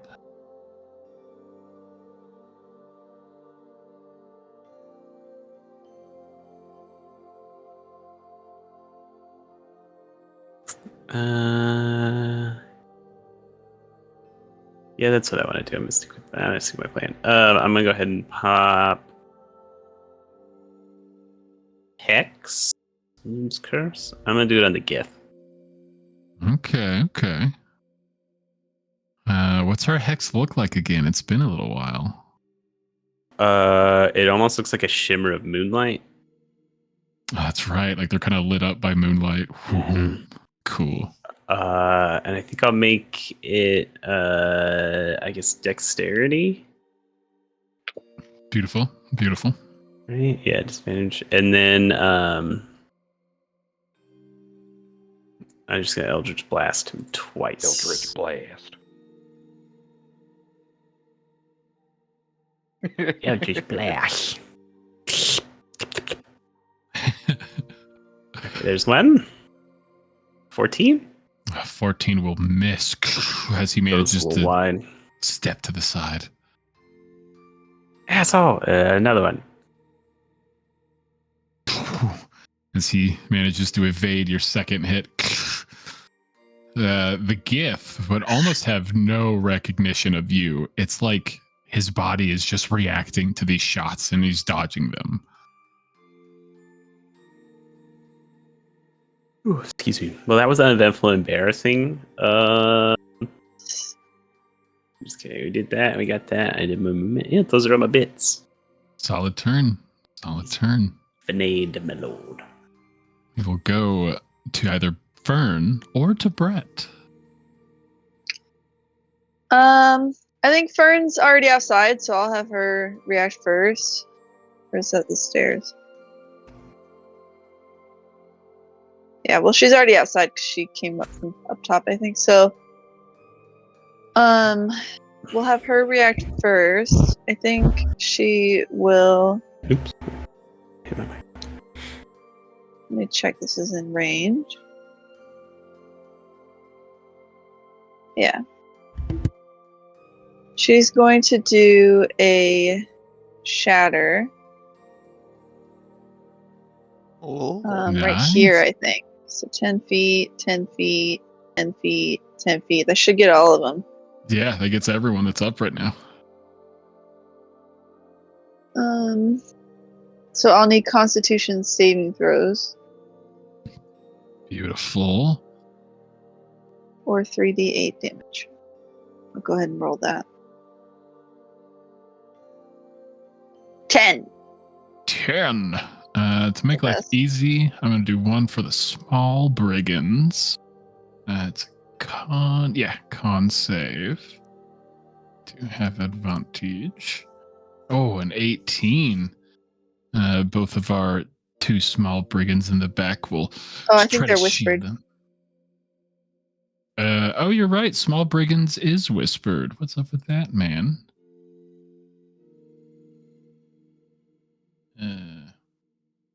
Where'd you go? There you are. Tis a tis. Why is it not always whisper? Interesting. Never whisper. Do it again for posterity's sake. Screw it. Con save advantage. A natural 20. Okay, the dice kind of Boo. spoke. I get it. I get it. We'll do the medium fellows. Con save. Well, this one shouldn't be. Let me double check. Yep, this one's good. Why was that one not good? Con save advantage. A 12. As all of them would take the full brunt of your, is it lightning damage? I think it's thunder. Thunder.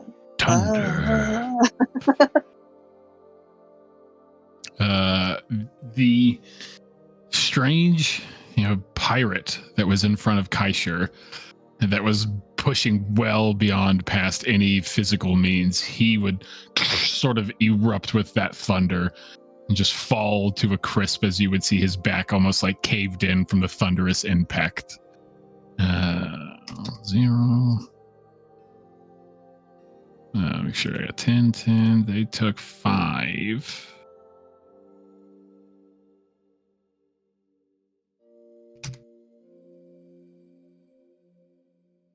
Boop.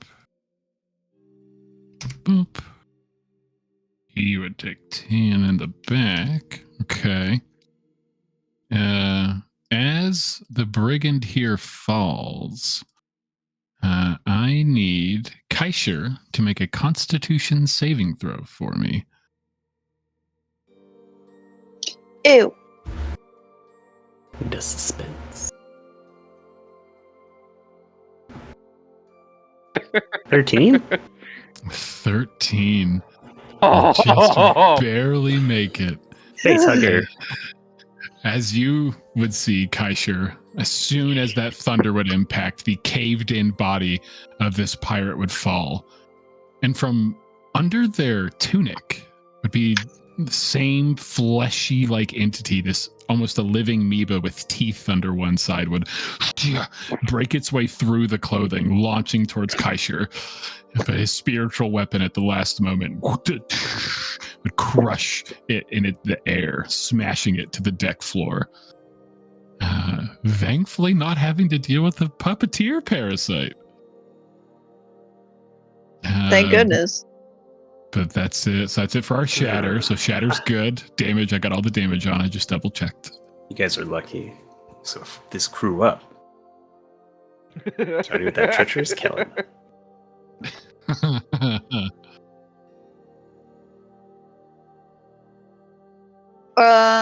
I think Fern, like seeing that, would use her bonus action to cast Bardic Inspiration on Kaishur with a note of potential of protection. Ooh.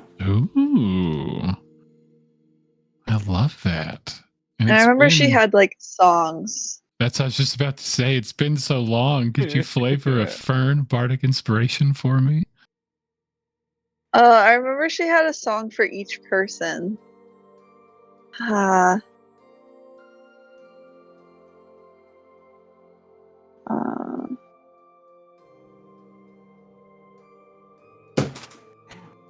It's kind of like a 2-line little rhyme, like, Kaisher the brave, so strong, so bold.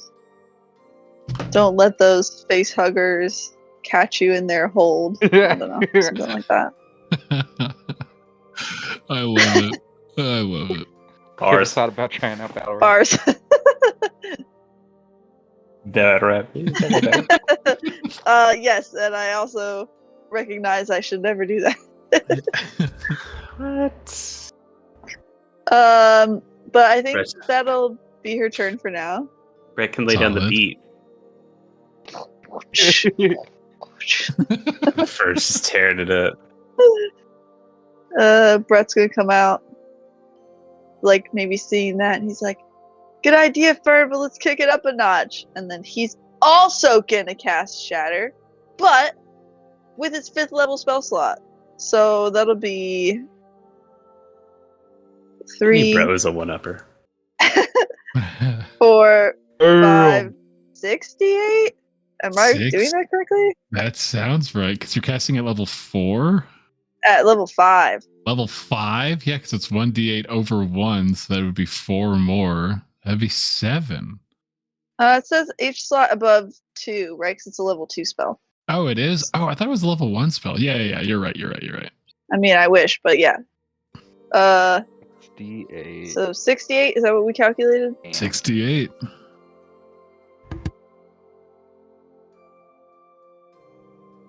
$68.3. Jeez. Low rolls. Phew. All right, so we will do the same. So we'll do the medium brigand. Con save, advantage. Jesus. Another natural Boo. 20. Here, I'm gonna divvy that damage out now so I don't forget. So that'll be what's that? 11 damage. I guess So it's they easy. have advantage on the roll? For con saves, yes. Okay. Oh. I made a joke and I was muted. I'm sad. Aw. It's because you're still in the room with Ari. It was about the natural 20. I was like, it's because the puppeteers don't have ears. Mm. Yeah. But you might be right. It may have to do with those puppets. Well, good thing I overkilled. Anyway. Con save for the small guys. Double Ooh. nat ones. Fate. Love to see it. Death. You hit the resonant frequency.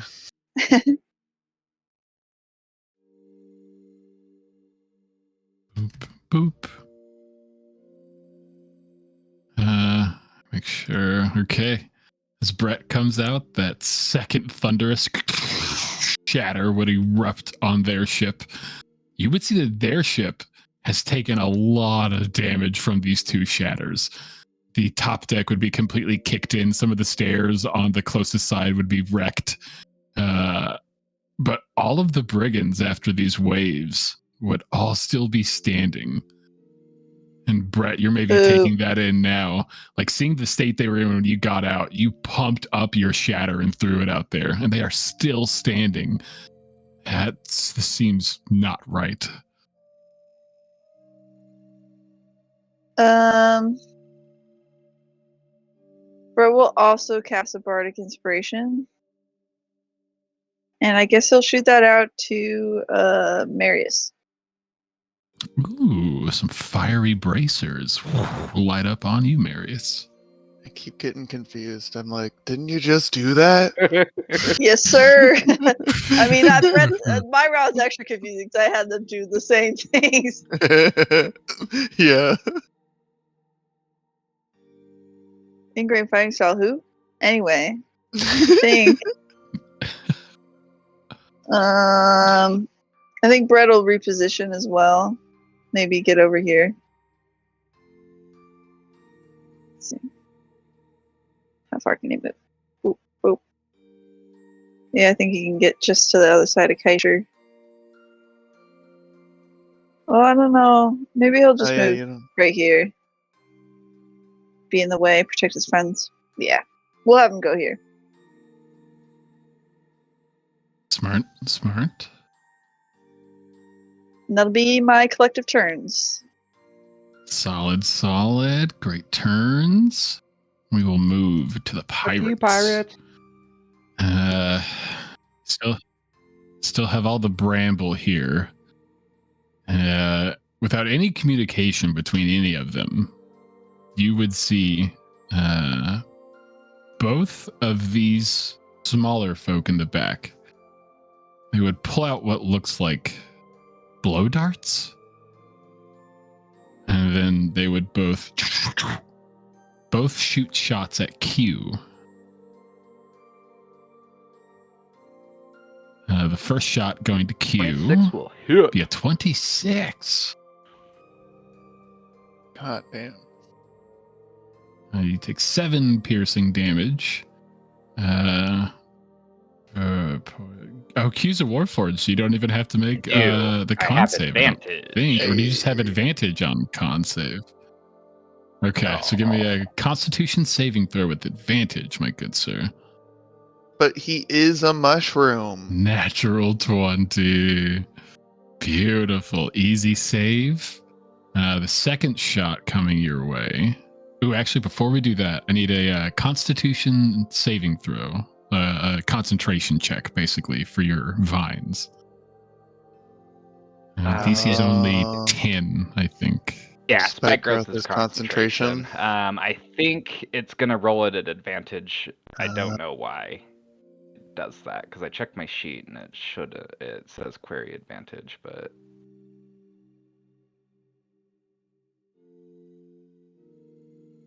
It's all good. I mean, we'll just go with Gee. whatever the first roll is.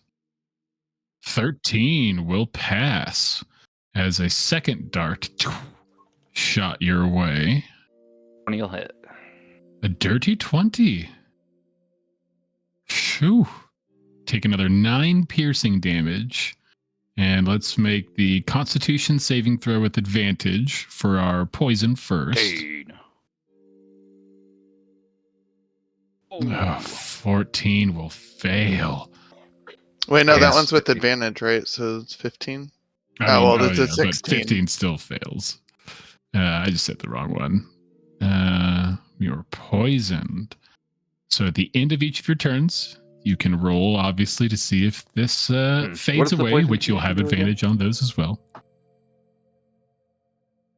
I believe you have disadvantage on ability checks and saving throws. Let me double Yeah. check. That sounds right. Don't think it's anything else, but let's double check. Yep, so a 'Cause- poison creature has Okay, so now I need disadvantage on to, attack rolls and so now I ability need checks. to roll Constitution Yeah, twice, that's and it. we'll take the lowest of all 4 for my concentration on the spike growth. I think you only need to do it one time just for the 9 damage. Because this is a saving throw, Okay. it's not an ability check. Yeah, and like the disadvantage doesn't stack at all. You know, once you have disadvantage on something, it's just disadvantage. 17 Save. will pass on that.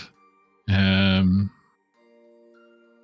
then seeing that, the flustered GIF in the back will probably turn itself in this very unnatural motion. And it will...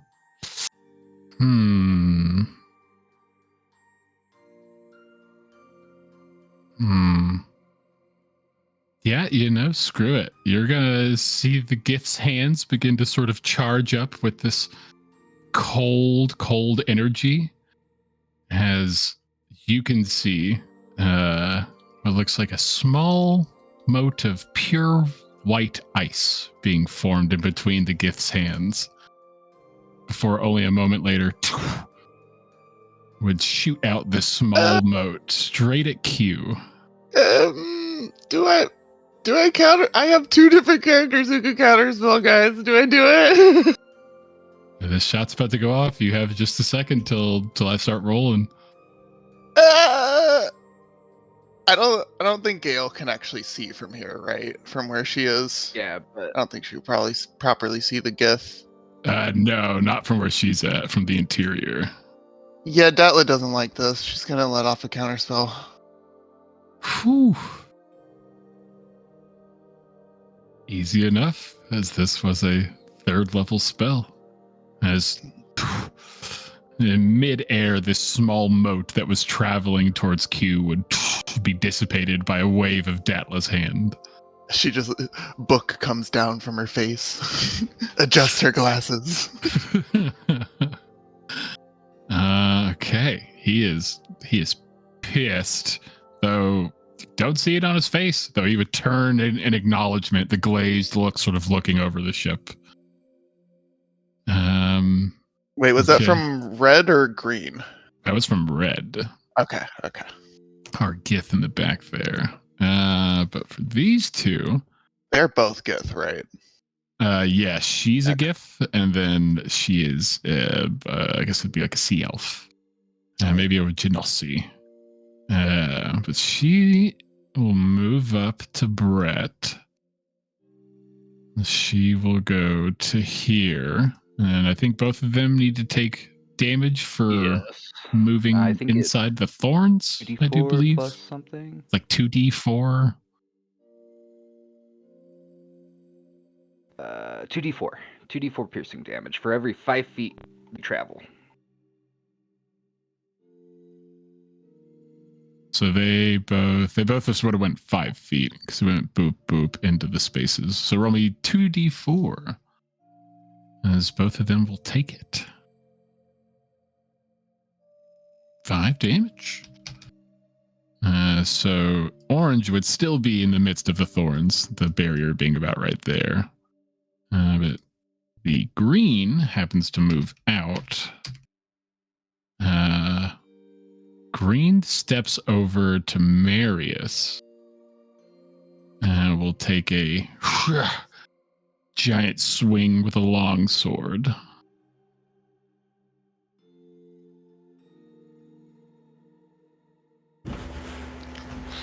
$17? I'm a silvery barb, so I was just trying to find it.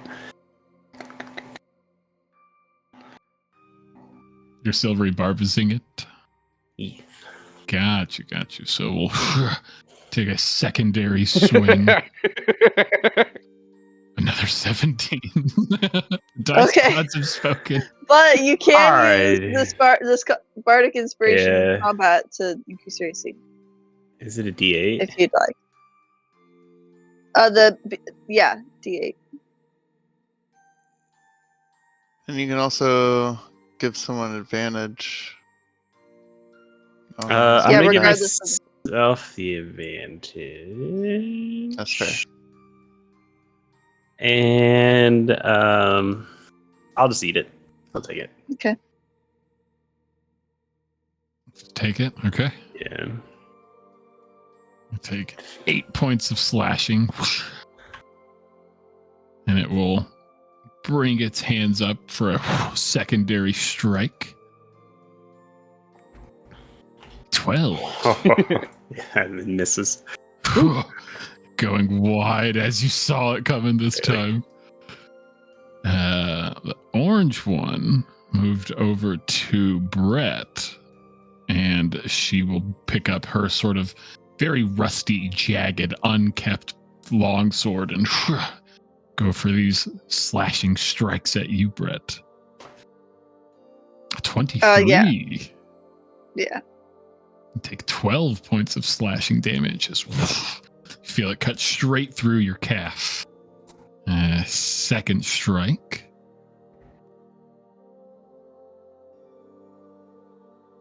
Another 23. What the heck?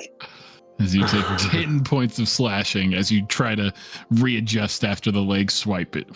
Feel another cut across the abdomen. So I need to do a quick con save for my hex. Right, con? Oh, yeah. Good call. I didn't even think about that. Cool. Yeah, you are good. Yeah. Okay. because it's like half the damage you take, and if it's Or under 10, 10, right? it's just 10. Okay, cool. So you are Gucci. Okay, so those two that moved up. The ones in the back already used their bits. At the end of their turn, you would see two more of these, again, medium-sized humanoid pirates just mindlessly come from below deck, effortlessly wading through the small patch of thorny bramble that Q created without a secondary thought, just moving through the space. We'll bring boop and boop. Boop. There they are.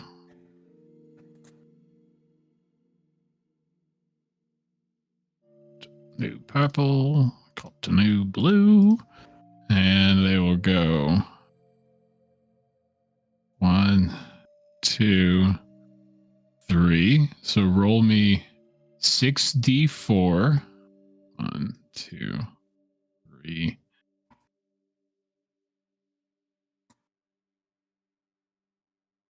Yeah, so roll me 6d4.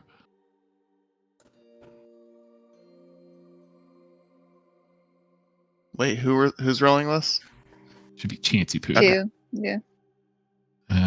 Oh, this for the spikes. Yeah. Okay, I was like, what? Wait, what? 6, and then roll me another 2d4 real quick, because another of them, or the other one of them, had to go 5 more feet to get there. Boys. Dang.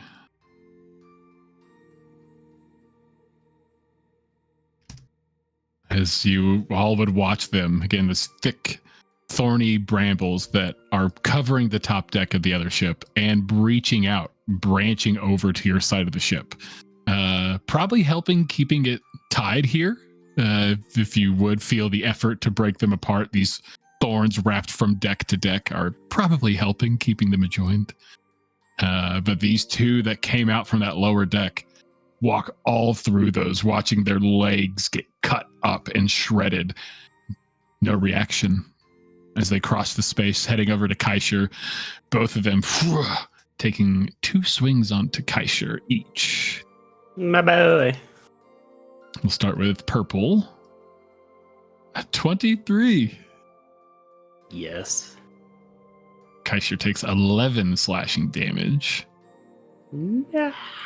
Okay. Purple's second attack, a 25, for another 11 slashing damage. Hacks.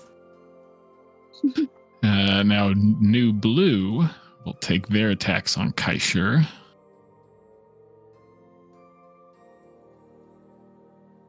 16. Misses. Ooh. 17? Misses. Ooh, as Kaisher's ready for these ones, shield impacting both blows. Oh, wait, I'm sorry. He doesn't have his shield out. I lied. He did 2 hands on his spear. So the last one hit. The 17 hit. Oh, okay, so 17. Damn. Take another 10 slashing damage as you feel the longsword whoosh, slice through the abdomen. That's going to be it for the banditos. We'll move to Aelity. Aelity, 5, 10, 15. 20, 25. Don't think she has any more movement. 30. No. Okay, so she'll squeeze all the way out there.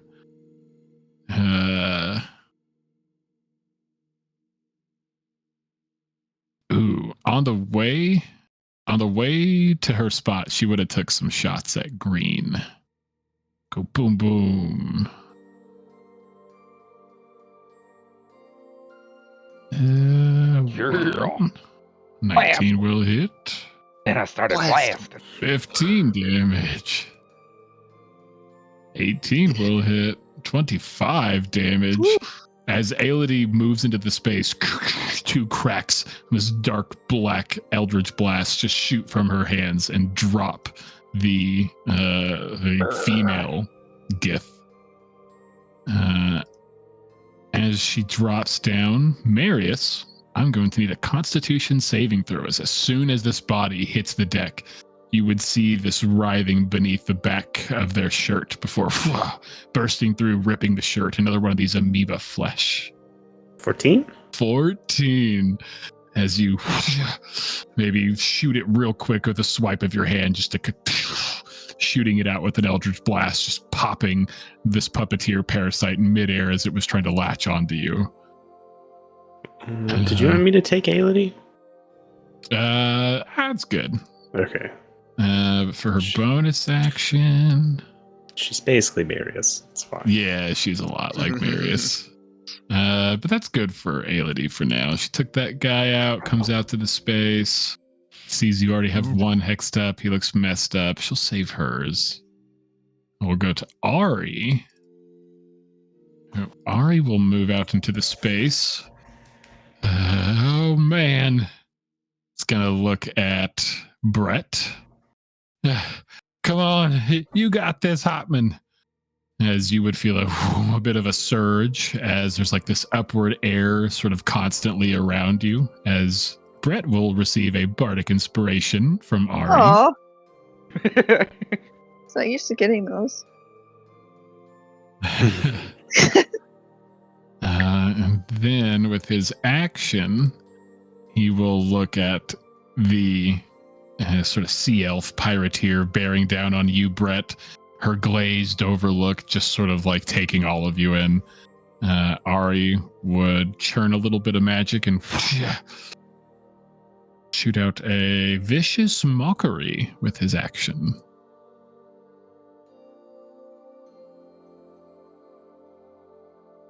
Wisdom save for them.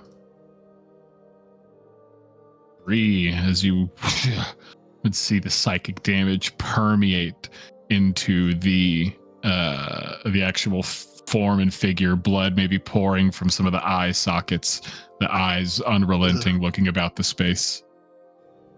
Ari's like, oh, fuck. That'll be it for Aelity and Ari. So we will go to Gale, or do we go to Detla? For funsies, because Datla has a higher initiative, we're gonna go Datla first. After releasing off that counter spell, trying to assess the situation, she knows they're a magic user now. She's assuming everyone else up here isn't magic users, since she hasn't seen anything. Mm-hmm. She's trying to also think, has she either seen or more likely read of puppeteer parasites before, and would she know of any elemental weaknesses that she could shift her magics to? Give me a... let's do a flat history check for Datla. Come on, baby. Oh, that was such a low roll. I rolled a 2, but it's a 13. With a 13? You're unsure, Datla. I mean, there's a few different options you guess you could try out. Necrotic, maybe. Maybe necrotic is good against these guys. You're sort of like racking your brain, thinking. You're like, psychic? Well, I mean, Ari just, I think, do psychic. I've seen him do that spell. I can change it to necrotic. I thought I could only do elementals with this. Okay. I could also do radiant. But that probably... My first thought was lightning, because of the leeches. Mm-hmm. But once you brought up necrotic sounds good. Yeah, you think maybe necrotic? Maybe radiant? You don't think anyone's used... that? You saw some thunder. That didn't seem extra dangerous to them. I mean, maybe poison?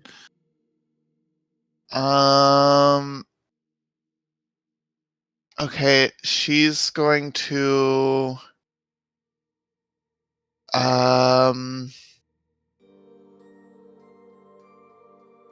Oh, yeah, that's 120 feet. Easy. She's gonna look up at this guy, but he's probably like facing her. Mm-hmm. Ever since the counter spell. she wants to, if she can, try and find somebody where she's got like a good line on the parasite itself, and release a firebolt that she has changed to necrotic with her her secret spells. Love it. Oh wait, Love it. fire casts a spell with a spell slot.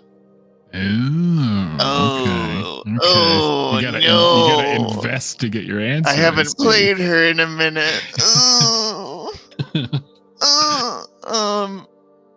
Okay, hold on. What is it? Ooh.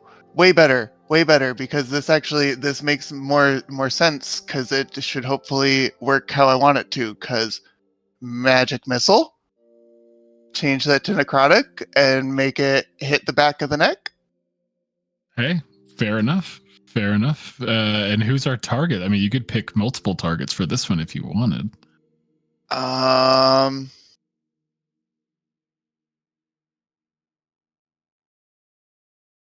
Even though he's looking at her, I don't care. She wants to have a chance to free another magic user. She's gonna go for this Gith up here. I love it. She's just gonna probably end up firing them all into that one, but let one off, observe. Let another one off, observe. Like, is he free yet? Go ahead and roll me some damage. 3. Do you want to use that for all 3 impacts? Do you want to roll for each one? Because I said fire off, observe. Let's roll each one. I mean, they all roll. They all hit at the same time. So thematically, you're doing this, but yeah. Pop. That's what, nice. 3 for this spell. Yeah, is for level 1, I think. Yeah, level 1. Okay. Nice. Okay. 10, and you switched all of them to necrotic as you would watch one bolt fly off, impact the back of the neck. The glazed look still watching you, bit of a ragged step still to their movement. Second bolt flying off, impacting the rib cage. No effect. You try again for the neck with your final shot as it spirals around behind this Gith and straight to the back of the neck. You would see their head kick forward unnaturally. Datla probably getting to see what Kaisher saw up close. This entity, they are pushing far past what they should be able to. They are taking so much damage. But still under the control of these strange parasite creatures, as you would maybe wait after that last shot. You would see that Gith still mindlessly look in your direction. It's like their eyes are in your direction, but they're not looking directly at you. It's a little unsettling. Okay. I think that's all Datla's gonna be able to do. Unfortunately, this bitch is not very well action economy oriented.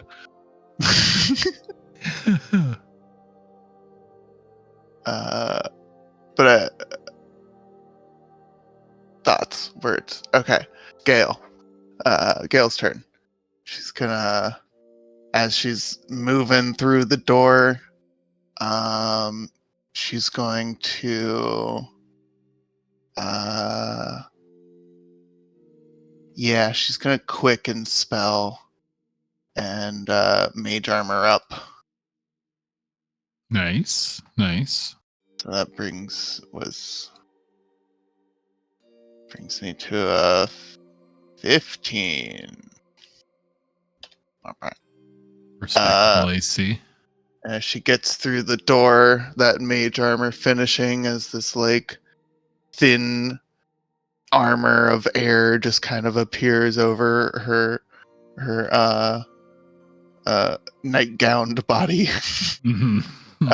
She just kind of steps onto a circle that appears out of nowhere, and Oh wait, no, I can't do that. Shit, because I heard you using the bonus action.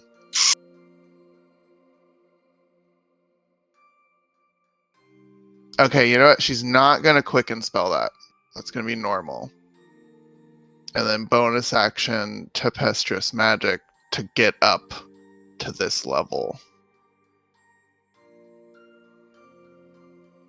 Because it's like right above this, right? You know? Yeah. This is like up where Q is. It's basically looking down on the conflict over here, as well as a bird's eye view of the other ship. Yeah. Yeah. She doesn't want to be right next to this lady.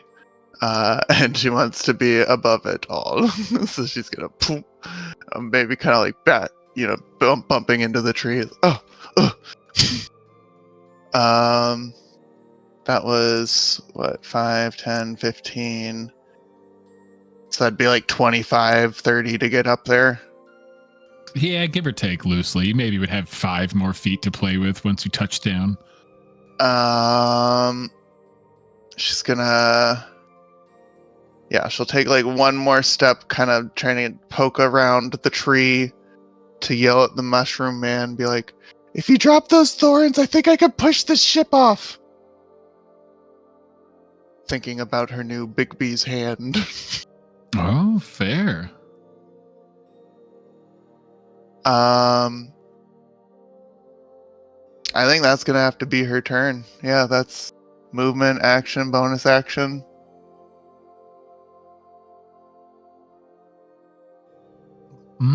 What'd you use your action for? Mage armor. I thought you quickened it. If I changed that around because I wouldn't have been able to tempestuous magic to get up there. Got you. I missed that. That's my bad. Yeah. All right. So we would see Gale calling out to Q, maybe seeing a very vague recognition from Q, whatever that would look like. Q would look Just back like, I at don't know Gale what that and he would like means. nod. Okay. As we'll go to the top of initiative, all of you, right before Kellen or Q's turn, you would feel the ship as if trying to pull itself, drifting off farther and farther on its left side, trying to wheel itself away from this other ship, but it is too tight. And again, that could be because of how it crashed in its initial impact. Could be because of the vines are helping it, but it still seems to be a bit stuck, as you can feel that forced movement now coming from the Gilded Leaf underfoot. And we'll cut to Q or Kellen at the top of our initiative. Constitution save for what's it? The poison. Oh, okay. I think it's at the end of his turn. I'll double check, but I'm pretty sure. Okay. Saving throw at the end of its turn. Yep. So Q would we'll drop get that the one done after Q's concentration stuff. on the spike growth, and so the spikes and the vines would kind of recede back from that point and kind of just vanish. He would then use a healing word.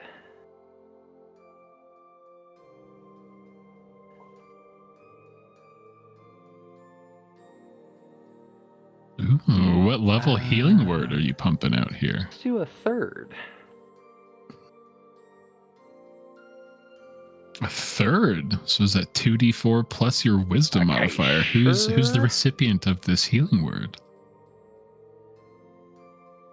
Kaisher. What would a healing word from Q look like to Kaisher? Wisdom.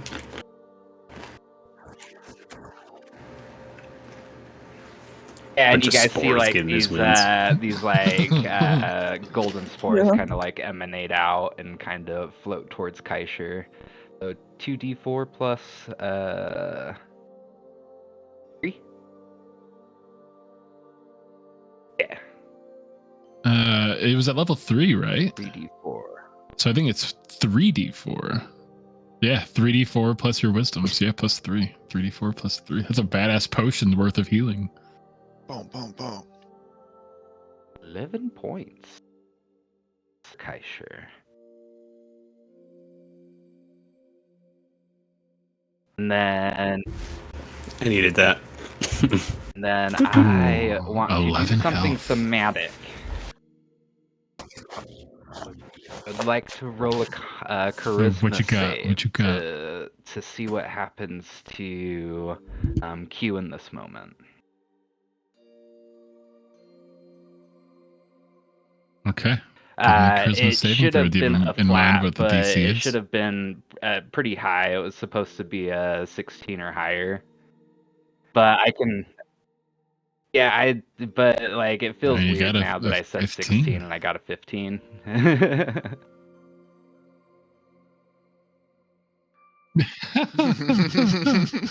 A 15 is a very high roll. I mean, it's your call. This Why is your moment. You tell save me how rolling it plays out. advantage? That's so confusing.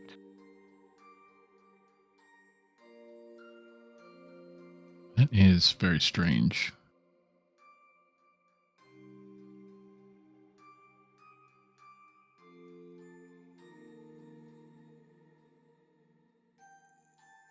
Can I re-roll and keep the new roll? And we'll keep the same DC. So 16. Sure. Give me a reroll, my good sir. Ooh. DC Okay, 16. so thematically speaking, what happens to Q is from a different voice from what you guys just heard come out of his mouth. You hear, "You are not you are not fit to wield our power."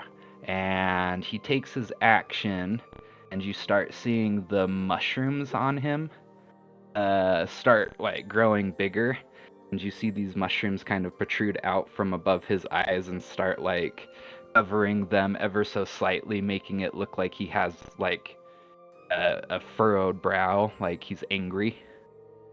And he starts to slowly descend down the stairs. He's walking past Gale. 5, 10, 15, 20, 25. How much does it take to get down the stairs, Matt?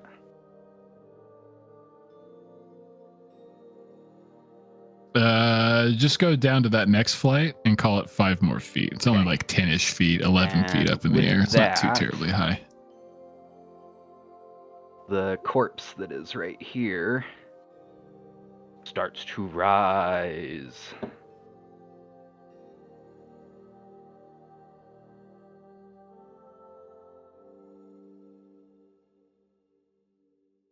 And he gets 24 temporary hit points.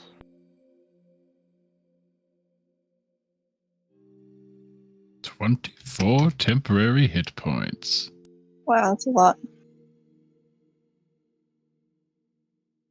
So I'd imagine it's pretty creepy for Yeah, and everyone like else you to see see just in like this this light shimmering panicked moment. like golden glow, kind of like the color of Captain Gold, just like surrounding him.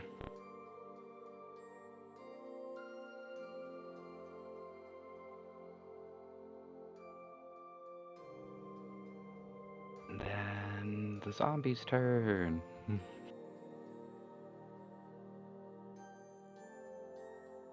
Zombie's turn. Just set orange. Where would Q be directing this zombie to go? Easy peasy. As I can just pull this guy in.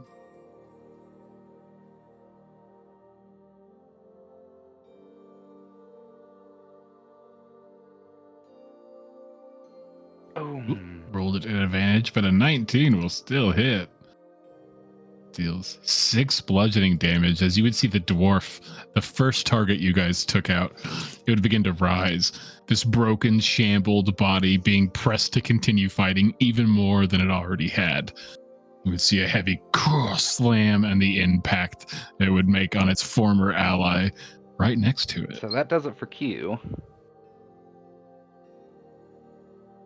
And then... Oh my god, I told you that As thing was Kelly a watches in ball! horror with the front row seat. Seeing, you know, these fucking things bearing down his friends, I think he's gonna take a shot at Orange. His shots, pop, pop. Sharpshooter. I get advantage because they're engaged with an ally.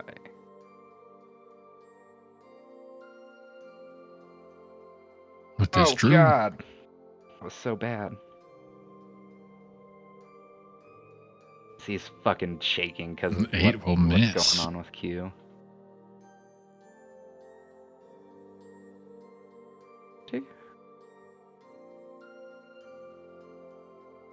Boom. 20 will hit. Big attack. 18 damage as you let loose a shot. As you cracks in. Oh. Okay. Sneak attack wasn't even needed. The 18 was enough.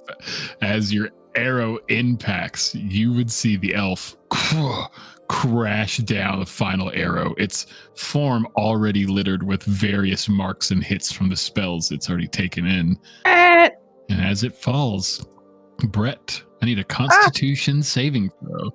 As leaping from the body would be yet another one of these parasites.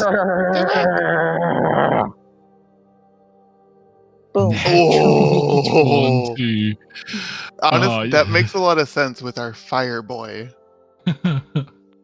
I love it. I love it. You got to flavor the natural 20. How do you take out this parasite as it's leaping from the fallen pirate to you? He does have like produce flame and burning hands like as racial spells, so maybe just something kind of flavored like that, like the way Gale's hair ripples around her when she's angry and stuff. Like Brett's in the midst of this fight, he's seen these things leaping around and he was ready for it. He just like put his hand up and just like maybe even like caught it in the flames and just like threw it to the side. It smoldered. Held it while it seared and threw it while it was burning. It was like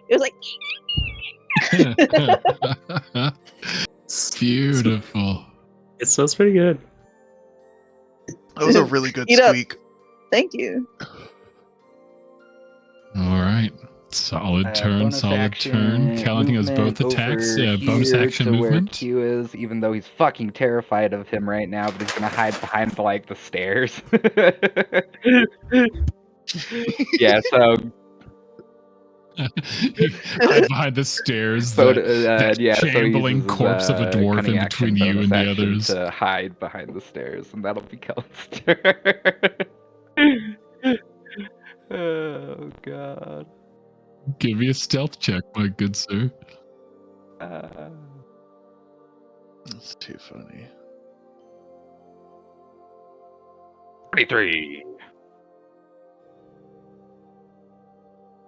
23. Using the environment of the ship and the corpse in front of you and the sort of combat and fray, as a lot of the closer enemies have sort of been taken out, you hide up against these stairs out of eyesight from some of the other pirates on board the ship. You feel pretty turn. stealthy, pretty hidden.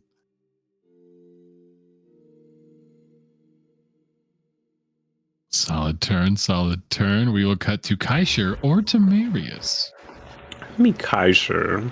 Is he able to see where the parasite is on this purple person? Give me a perception check real quick. DC's a little high since it's just kind of like a passive glance, and they do have a lot of clothing on. No, as 7. Kaisher takes a once, and he's not able to see where this thing could be on them. You've seen them jump off of backs, chests, necks, wrapped around biceps, so it could be anywhere. I'll call out to Marius and be like, maybe you can just kill the parasite. And he'll have his spiritual weapon try and attack on the back where he thinks it might be. I love it. I love it. 16? 16 will hit 4 force damage as it cracks into that sort of like lower back area, trying to pull upward. Not seeing anything particular be hit by it, but dealing some damage on this pirate. And now he's going to take out a shield and one-handed spear into like the chest to try and see if it's there. 6 will miss as you try to go for that shot. Their body just jolting them to the side as their head sort of stays locked in your general direction.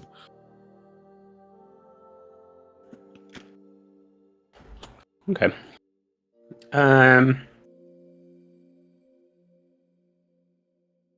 And that's it for him. Okay. Marius is going to do Radiant Soul. So his ethereal wings will pop out. And he'll fly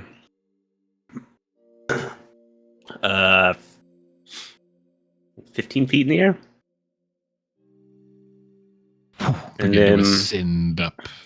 use a free action to try and do a perception check on the gift to see if I can see it. Give me a perception check. 20. From this range, you're not able. I mean, like just the gift itself, or like their parasite. Trying to find Parasite. Trying to see if the theory holds that I mean, from kill the this- Parasite, they could live. This distance, you're unable to see where the parasite could be on him, even with the dirty 20. It's hard to get a read. Sucks to be this gift.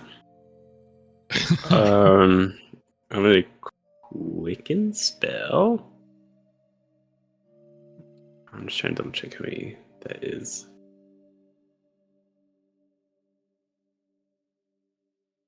Is it 2? Yeah, for quicken.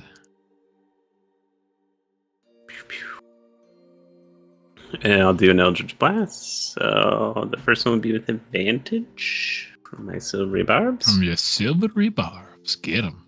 Eat it. 23. 23 will hit. Nice, So it's nice, nice. 5 plus Hex. Plus Radiant Soul. Let. So 20. As you let out your first shot, you would see it crack the head of this Gith as they would fall down to the ground. Jumping off from their body, you would see one of these parasites begin to move. Eerie and creepy as they are, it begins to jump out from the body. Maybe beginning to move out further, but you still got one more Eldritch Blast shot. So the Gith is dead, right? Gith is dead. Trying to pull out the other token here. Aww. It's just trying to survive. Ugh. I'll go ahead and use my other one on the purple. Get him.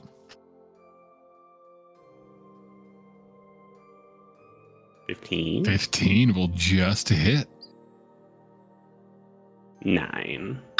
Crack 9 damage on them as it impacts the top of their head, almost like caving their neck in slightly, but they would keep fighting on.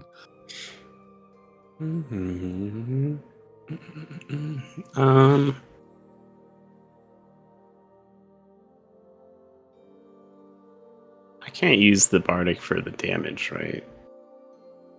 It's not that cool. You Let's got see. Oh, the Brett's? note of potential that you got. Well, you No, have no, Brett's. Kaisha Yeah. has the note of potential. I can't remember. Yeah, it's against the attack roll. Okay.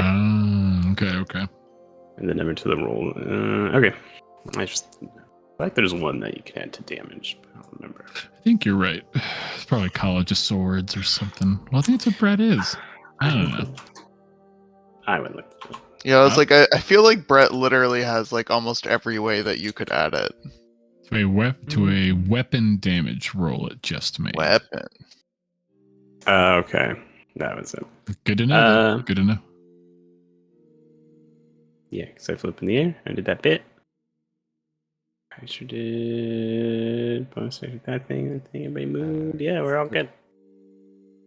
Well, I guess it's I 10% anyway. think So. Q needs to make his constitution. All me save bits. For the poison.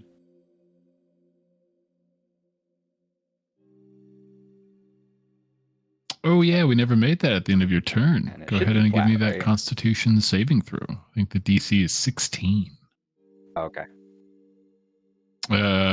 This one will be with advantage because it's a poison check. And so since he's a Warforged, I think that advantage still carries over.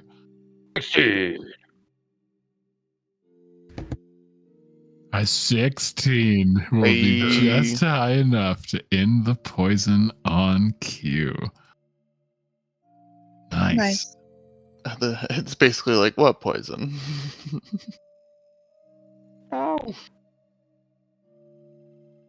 Uh-oh. Whoop. There it is. That was weird. All right. Anything else for Marius? No, that was his bits. That was his He's bits. just 15 feet up in the air. Senor, he is ascended. We will cut over to Brett or to Fern. I think we'll have Brett throw out a slow. Ooh. Which should hit everything. I don't know if flavor wise, like, he knows that this thing is here. The The little parasite one. thing. Mm-hmm. But technically he does have enough to, like, because that counts as 6. Yeah. So I'll let you determine if it also is affected by that. But I'll need wisdom saving throws. Sure. It can be affected by it. Why not? Wisdom save for the parasite. Parasite is slowed.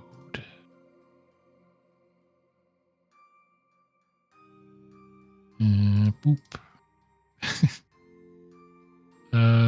Small guys. It's just a snail now. It's just a snail. That's why I was giggling. It's just a snail. Wisdom from the small guys. A 10 will fail. It's making me think of the lich snail. And then from our front fellers. Medium wisdom. 14 will fail. 8.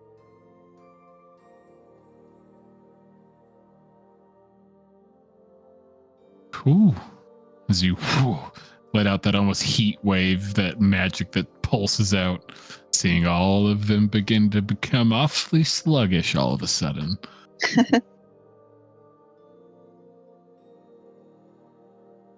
So that would be his action. I always forget about the AC penalty too. Mm-hmm. So good. Mm-hmm. Bonus action. I'll have him cast another bardic inspiration. Ooh. Let's give this one to Kellen. Kellen, getting some fire bracers. Yes, sir. So lit. We lit.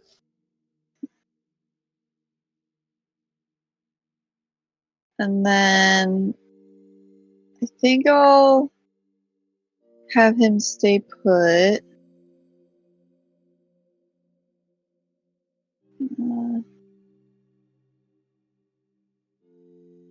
I don't know, it might be smart for him to move.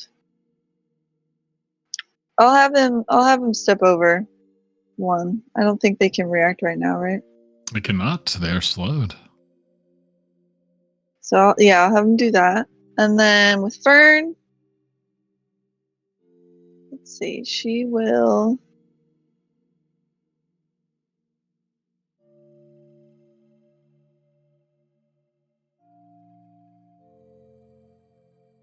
I guess it doesn't really help with that, but she might. Let's see.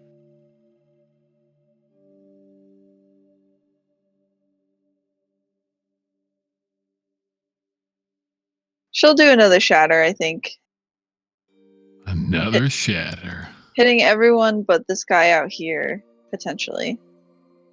And that'll be con. Which unfortunately is. The slow doesn't help with that at all, but oh well. Where's our center at again? Cancel. It would be here, I think. Beautiful, beautiful. Also, the guy with the skull and crossbones is being controlled by Q right now, correct? Correct. Oh, I Yeah, missed he- that somehow. He died. He is Zambi. Oh, well, cool. Yeah, his You're his totally Gucci. parasite, Yeah. I think was killed by Kellen. I think I tried to get him. Mhm.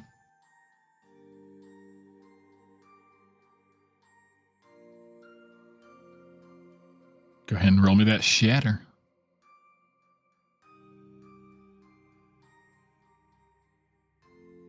There it is. Damn. Shoo! Big damage Nice. this time around. Almost double last time. Con save. This will be for the big boys. Advantage. 10 will fail. Oof. As you would see purple as the thunder damage pushes through. They would succumb to their wounds. Kaisher, I need a constitution saving throw as this parasite would leap out in a last ditch effort trying to grasp onto you. Ow. Oh A no! 12. Oh, Can I use his bardic inspiration if that fails? As long as it He applies to should, if the saving note of- throws, yeah. It does, because she gave him the note of protection. lads. It's added to saving throws. Can gain temporary hit points equal to the number rolled. Nice. So yeah. It's a So D8 or as long as you D6, expend it, you'll be fine. But you should roll it for temporary hit points. Yeah. D8 or D6? For Fern, it looks like it is. Oh, I didn't put it there.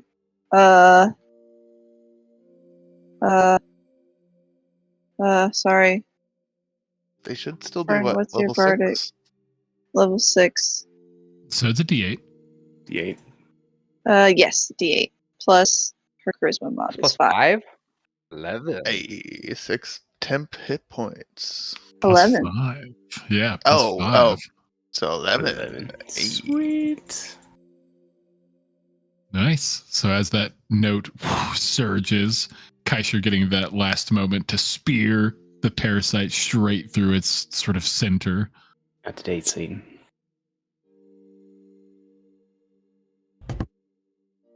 Get out of here. Hell yeah. Then let me put the damage on these guys and I have to roll for small guys still. Blue is still up. They would take the blow. Take off 18. Beautiful. Our small guys in the back. Where did your sheet go? I just hate it.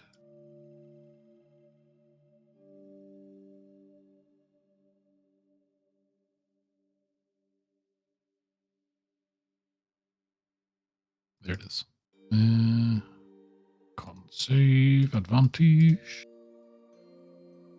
14 will fail as they take all 18. As you would see the two in the back, both of them succumb to this thunder damage.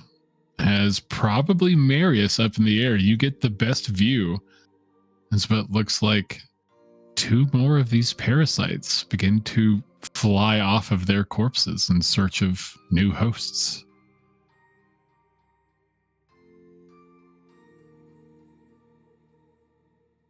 I think that's it for everyone. Okay, that's Shatter for Fern. Oh my. And I think Fern will actually just go ahead and give Kaisher back another note of protection. Smart. Just keep it rolling. We have 3 bards out here. All right.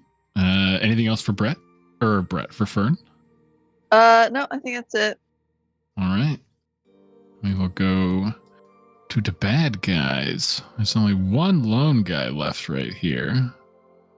And they will mindlessly sort of swing their blade twice at Kaisher. Well, wait, they could only attack once, even if they have multi-attack. So it'd just be one attack. Mm-hmm. Oh, for slow. So Yeah, as he is the only slowed guy out here. They don't have disadvantage or anything, right? Just a singular attack. mm-hmm. I think Or is it's it- just the one attack. Let's see. I always forget slow has so many bits and bobs. A 23 for Kaishur. What's the silvery barbs? As Marius. yeah. I love it. I love it. We'll do one more roll. Who's getting your advantage? Um.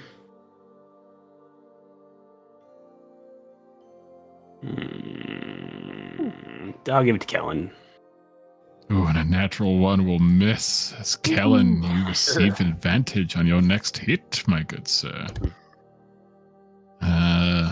They will mindlessly miss both of their swings. After them, we will have more friendly faces run up to the top deck to join the fray. No, stop it! Stop! We need to get rid of this ship. Stop coming out!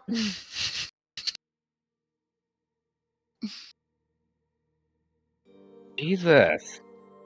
So you would see 4 more of these pirates emerge on the top deck. Again, they're almost mindlessly moving up here. A small brigand is going to look at Marius as he's sort of flying in the air. You would see this sort of small brigand sort of turn their hands quickly before shooting out a blindness at you, Marius. Come on, Mare. I need a Constitution saving throw, DC 13.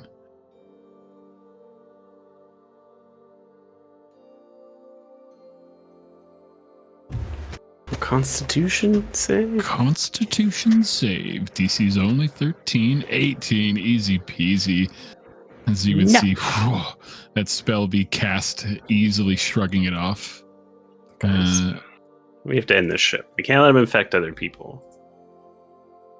Now we're going 5, Is there still thorns? 10. There are No. not. No, Okay. that was ended. 5, 10, 15, 5, 10. Move you to the top, to front. 15. Gail's just screaming. As one that came up, we'll call you New Purple. We'll take off Old Purple.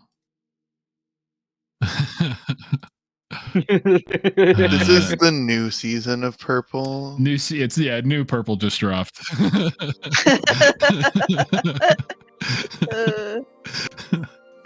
So Purple will run over, take 2 swings over at Kaishur. Boop. 17. It does not hit. That's what you're shielded now. You got that Yeah. shield out. 22. That one does hit. Another one. Takes 6 slashing damage as the blade comes through. Okay.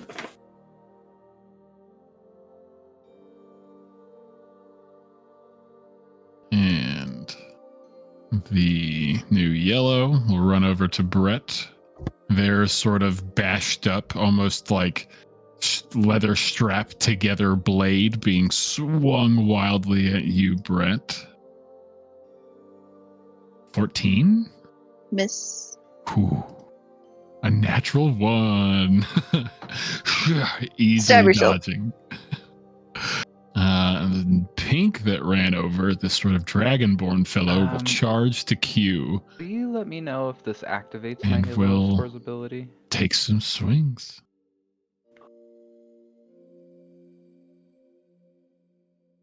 Tell you leash it.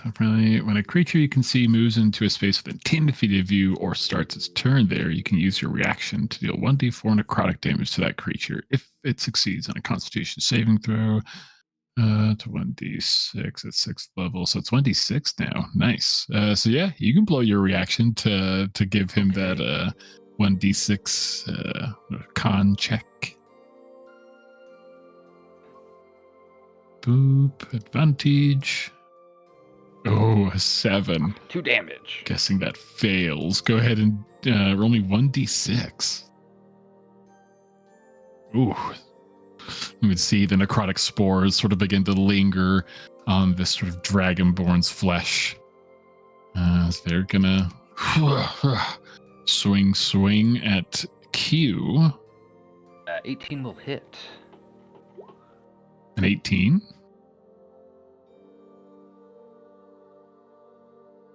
9 slashing damage. And a secondary strike Definitely coming not hit. around. Another natural 1.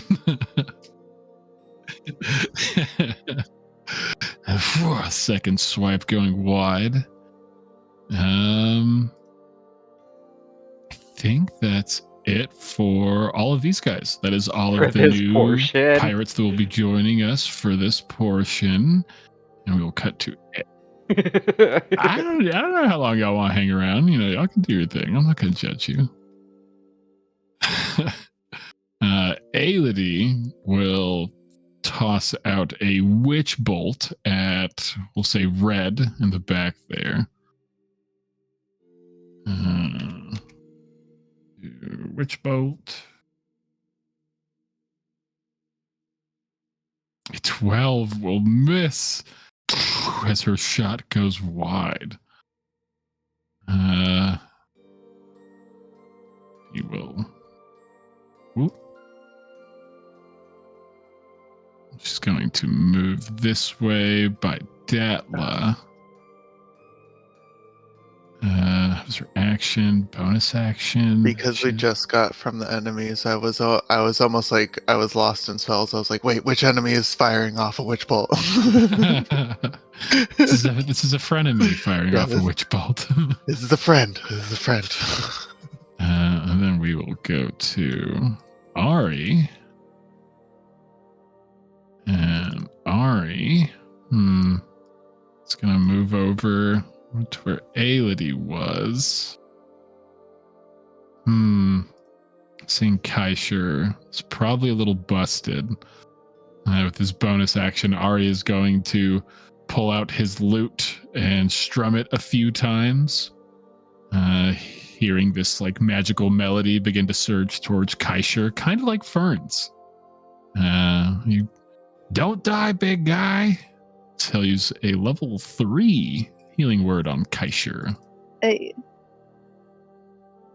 13 hit points. Nice. Let's go. And then with his action, he will look at Blue and he'll use another vicious mockery on him.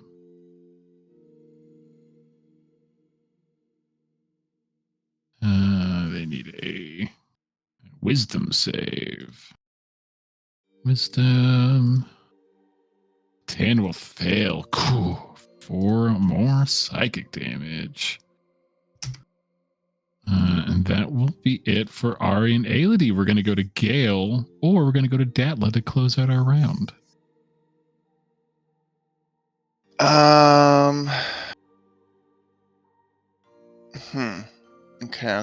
Okay.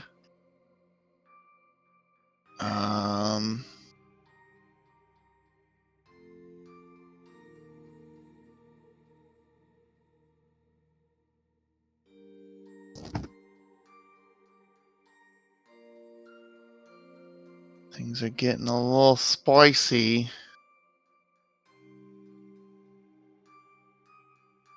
Datla doesn't know what Gale is trying to do yet, because shit's crazy. She's going first.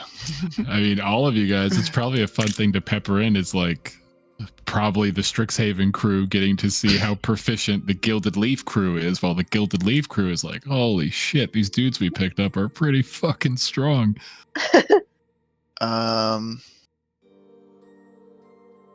Datla knows that there are little fucking things on the ground there, but she can't I feel like because they're small and flat and the angle and like this thing kind of comes up a bit, she can't really see it. but she knows they're over there. Mhm. So she's gonna let off another magic missile, trying to hope to get them. We'll do one for each of them since they're separate targets.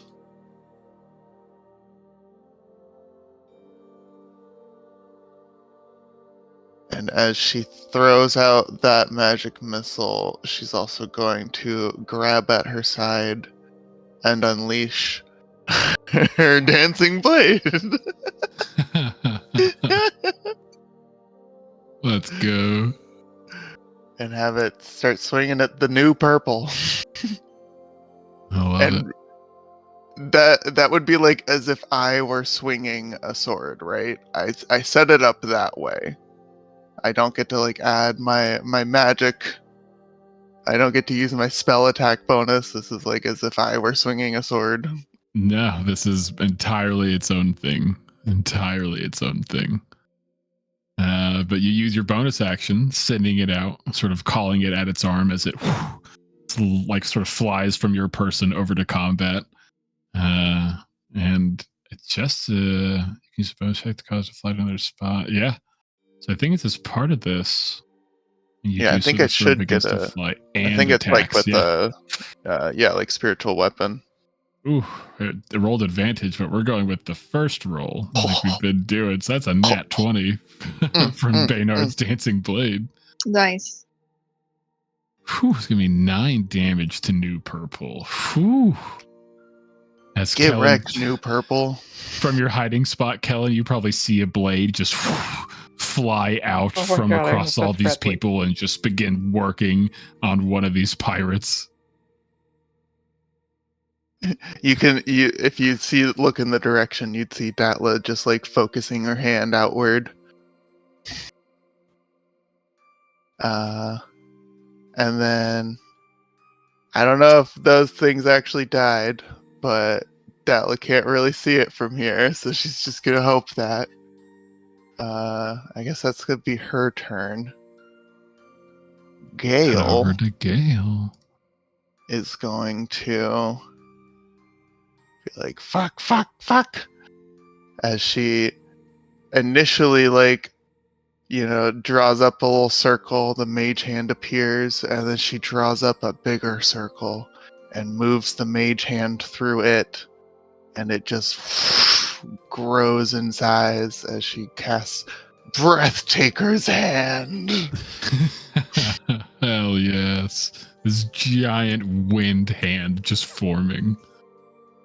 She's gonna move it in between the fucking ships and try and push it off. It's up to a unique creature. Fire the hand. Yeah, it's like, I'm not exactly sure what this would be. Roll me. Just roll me 2 d20s. 2 D20s. Roll me 2 d20s. What was a nat 20? Yeah. Ooh. A 9 and a 20. A 9 and a 20. All right. As Gale, the hand is in there doing its work. You're hoping that it's working. Do you have anything else you're doing on your turn before the sort of end of round? And you would hopefully assume that Captain Gold is going to try another one of these maneuvers to wrench the ship free. I guess for me as a player's sake, while she's got a good view of the whole area here, does she see the magic missiles kill these things? You look over from Datla's magic missiles as they sort of fly out across. You don't see them moving. They're laying awfully still. They don't seem to be squirming like they were a little bit ago. They're so small, it's hard to tell. Because when they hopped off those bodies, they almost flopped like a fish. Like, they don't have very good movement in and of themselves, and maybe those single shots were enough to finish them off.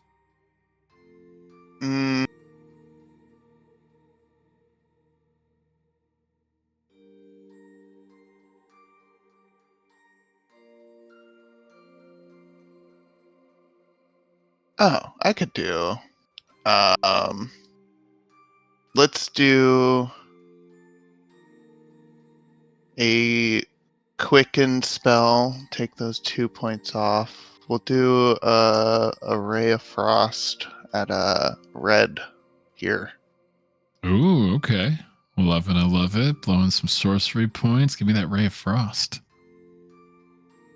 As her other hand, right hand concentrating on Breathtaker's hand, struggling to push the bow off as she's left hand lets off a little circle. Pew! Ooh, 26 will hit. 10 solid damage. Sort of hits. You can see one of the halfling's legs is sort of like iced over from where it impacted. He's trying to break it free, but gonna be having some reduced movement for sure after that. Can I free action yell something? Yeah, what do you got? Give me like a sentence. Once I get this ship off, we need to set it ablaze! I love it. Gale's words just ringing out as we'll close out our initiative. Top of the round. All of you would see in that moment Gale shouting that as this wind hand comes into existence, begins to wedge itself in between the two ships that are just crammed against each other side to side. After she shoots off this ray of frost, you all can feel the ship begin to jostle and rock as with the help of this giant hand pushes off the other vessel as it begins to drift off to its side. The gilded leaf would begin to move away. And within seconds, as it comes back to Kellen's turn, again, only about 6 seconds passing, you're already 120 feet out from this other vessel and its crew. And you Oh, that's a lot faster than I thought.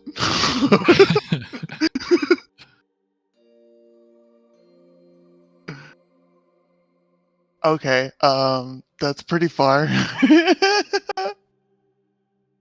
Yeah, that's all my turns. Kellen, top of initiative. The other ship being pushed aside by this giant wind hand. You can feel this jostle under your feet as the gilded leaf was ready to go as soon as it was free. Closing that distance, or widening it, I should say. What would you like to do on your turn? Some of these So in true fashion, we'll start with Q. parasite-infested people still in front of you. And Q being all mushroomed out, he will, and taking some damage and stuff, he will say enough of this, and he will grab like the face of the person that's attacking him, and he will let out a poison spray, like right in the eyes. Mm-hmm. Hell yeah. Hell yeah. Do con save. Advantage. An 11 will fail as you shower this dragonborn in front of you with poison. And then let's see. I think that he'll just like kind of slip behind everybody and whatnot. Kind of position himself in a better position. Kind of wedging his way through everybody, just hard body, like just bumping into him, not even caring.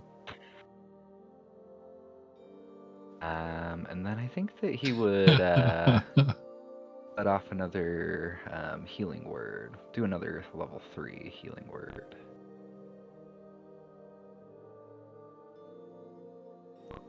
We'll do Kaisher again. Who's getting the healing?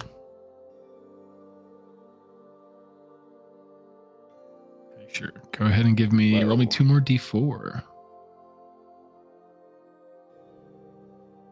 7 healing over to Kaisher. Real quick, friend. Movement, action, bonus action. That'll be it for Q. We'll move over to Kellen. And he's all fucking freaked out, but he'll pop out of his hiding place and see Yellow,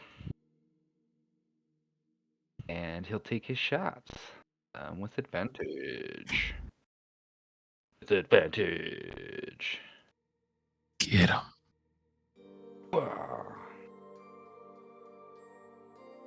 So he'll use his sneak attack and his psionic die on 18 will that. hit Yellow. 22. Attack, psionic strike. Hop him.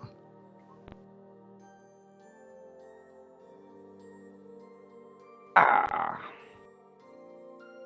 Then 34 points of damage. take his last shot. Solid hit. Ooh, 9. Last shot. This one will just be normal. Ooh, 9. Shoot just And as over that their heads as like, again as their he bodies shoots the jolting guy out of in the way yellow, mindlessly.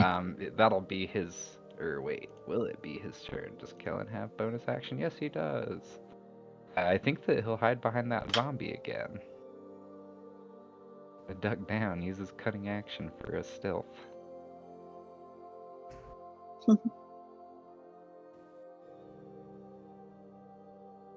Give me a stealth with disadvantage, my good I sir. didn't.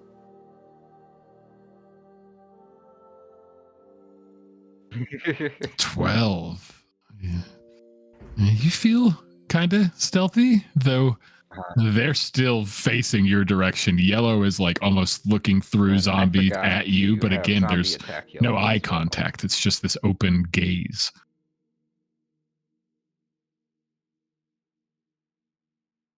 I don't Oh, miss. yeah, zombie would make a slam attack. Get him. Get him. A 9 will miss, Then sadly. That'll be Going it wide for as this mindless Kellen and dwarf Q, just but swings. as Q moves into position, the dead body that's under Yellow starts to rise.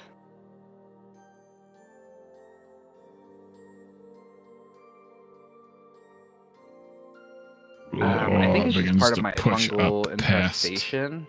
Is this a reaction? Okay. But yeah, so I have 2 of those left. Use your reaction. Okay, Or just 1 making left sure. now after that one rises. They have 3 altogether.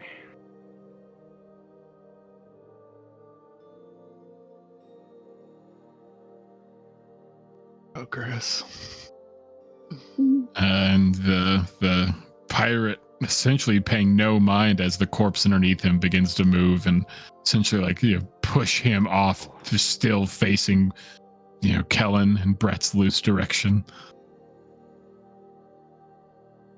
All right, we're gonna cut to Marius, still about 15 feet-ish right up above the deck, getting a pretty good bird's eye view of the giant hand that pushed the ship off. You getting the best look, just like kind of back, seeing the ship far behind you guys already. It's behind us. Yeah, it's about 120 feet behind you guys. You guys broke free. Yeah, it moved off a lot faster than I thought it would. I mean, I expected some movement, but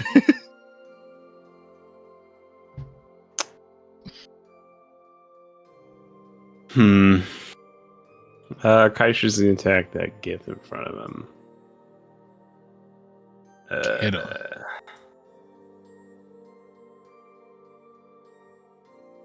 Let's do. Hold on. I'm sorry. Okay, it's not. Eat it. Where are you? There you are. Search a weapon. Hey. Natural 20. Just crack into purple. Big hit. And then he'll reach out and touch blue and do inflict wounds. Get him. Get him.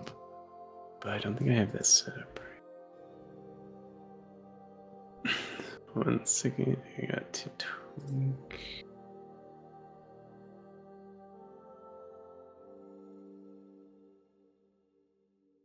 I think I fixed that. Should be an attack. I think I just had damage set up.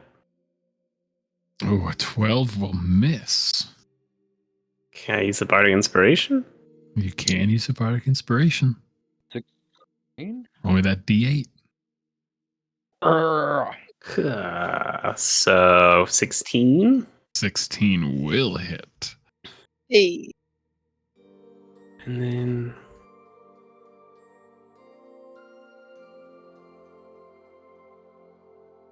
This blue is barely standing still, just taking blow after blow.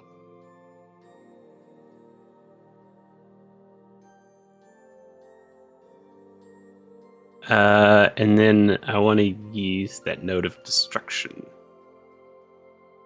So each creature of 5 feet must succeed a Constitution saving throw or take thunder damage equal to the amount I rolled. Hell yeah. Uh, It's just 5 feet. yeah, so it should just be the Beautiful. purple in that one because I'm 15 feet in the air. Mm-hmm. I don't know what Fern's spell save DC is. Her spell save DC is 16. No. Ooh, they rolled a 16. If it meets, it beats. Boo. And it'd be both purple and blue. Yeah, I've just been rolling collectively saving throws for the groupings of them. Oh, okay. The doing it all fight. I haven't been paying attention. Oh, you're good. I wasn't saying that in like a shitty way. It's just I'm going to keep doing it just because I've been doing it all fight. It makes sense to me because they're like puppeted anyway. So I don't know. They feel like a hive mind. Oh, for sure. For sure. For sure. I really want to destroy the ship. I will say, don't worry too much about that. I have Datla has a way to reach the ship. Ominous. Very ominous. Okay, so that's it for Kaisher. Let me just make sure this math works out. And make sure. Yeah. Where are you? Then again, I don't fully know if my spell will like burn the ship, but I think it'll do some good damage. Says a range. Attack, 90 feet.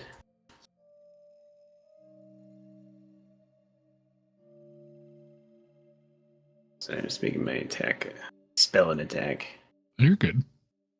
But does anybody remember off the top of your head what a sorcerer uses? Charisma. Oh yeah, charisma.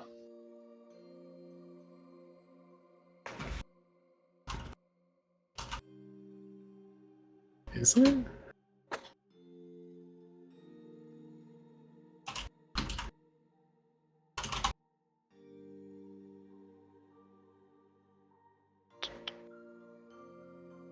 Sick. This is slaps.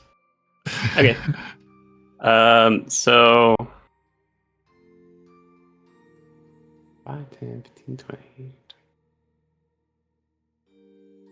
So I'll fly 30 feet. And then I'll dash 10 feet away from the ship, which I believe I'm still in its atmosphere.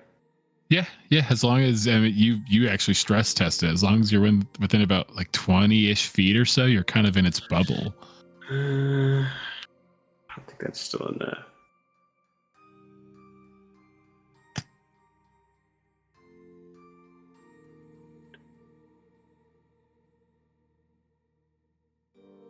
Ooh, I think I'm still just shy.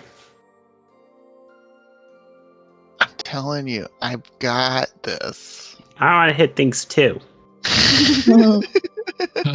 We haven't had enough of that this fight, okay? I want to watch it explode. wants to throw like a flaming chromatic orb at it, but it's 90 feet. I don't have Yeah, the that's what I was gonna do with Gale, and distance then like spell. have something with Datla too. But now it's so far away that only Datla can hit it. All right, it probably gets back to the ship and realizes it's too far. I'll turn around and I will do. I can do it twice though with Datla. I'll say that. I already used stuff. I'll do another quicken spell. I'll turn around and I'll just Eldritch Blast. One on blue, one on purple. I love it. We'll go purple first. Jesus. Natural Yeah. 20 will hit the Hey. shit out of purple. 17 Um, damage. And then I was gonna Radiant Soul. Is that doubled on it? That would be. So 17 plus 18, so 35. As you let out this strike, that single blow would blow the head off of the Gith pirate that would still be on board. I need Kaisher to make a Constitution saving throw for me, as his parasite would rip up from his thigh, jumping towards Kaisher. 14, my lord. 14. Another quick bring up of the shield to crash it back down to the surface of the ship, crushing the parasite. And then we'll do the second one to the blue. Oh, I Kaisher. I was like, where'd it go? 14? 14 will just miss. Okay. Those are the bits. I think you have a bardic inspiration on you still. You sure do. Because Kaisher. Oh, because I Burn used it getting for it. Kaisher. Yeah. I was gonna use it for if the you ship wanted to. If you wanted to. No, I will. Oh, you Definitely don't even need to roll. These guys have an AC of 15. Just give me some damage. Hey. 8. 8. Another secondary shot through the head. Just 2 clean bolts for a double kill. Kaisher, I need another Constitution saving throw. He's like, you gotta be kidding me. They figured a big target was their best hope. That's 17. He's used to it by now. 17.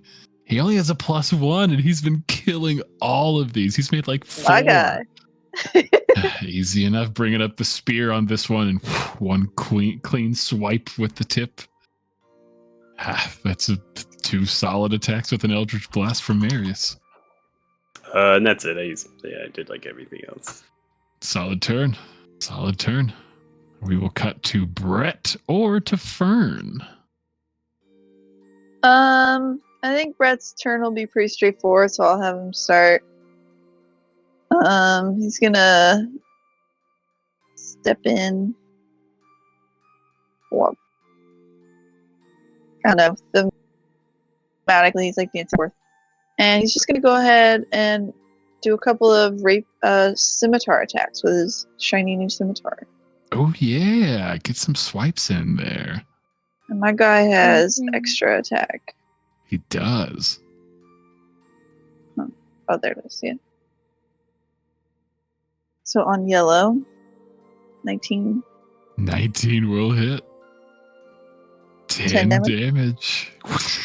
Yellow's still on their feet as you cut off one of their arms, but they are unreacting, unrelenting. 21.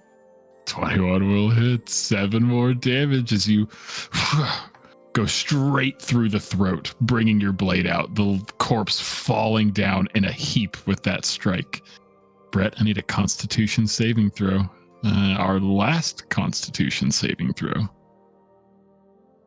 Oh, there's one more. Never mind. I'm a big liar. But with a 19, new scimitar in hand, whoosh, slicing through. Only one pirate left on board the ship.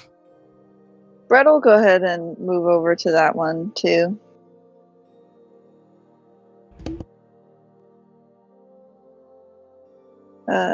Yeah.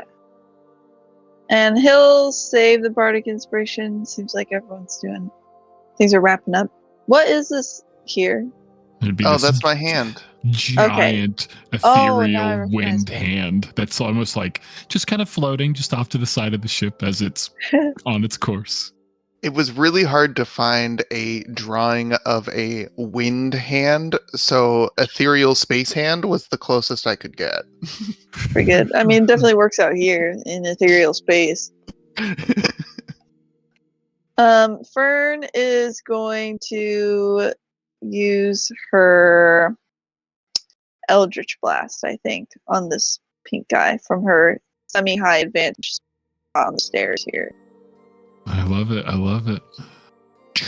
I imagine they're pink for whatever reason. Why not? Yeah, pink with like green highlights. Ooh, yeah, little accents. And she's got 2 of them. She does. 27? 27 will hit for the first My one. girl. And second one, 15. 15 will just hit. Woo! 6 more damage. Impacting, I mean, hard. I mean, again, Fern have seen it the whole fight, but she would fully see it now after trying her own damaging spells. I mean, that should have dropped it, but they are moving and ready still.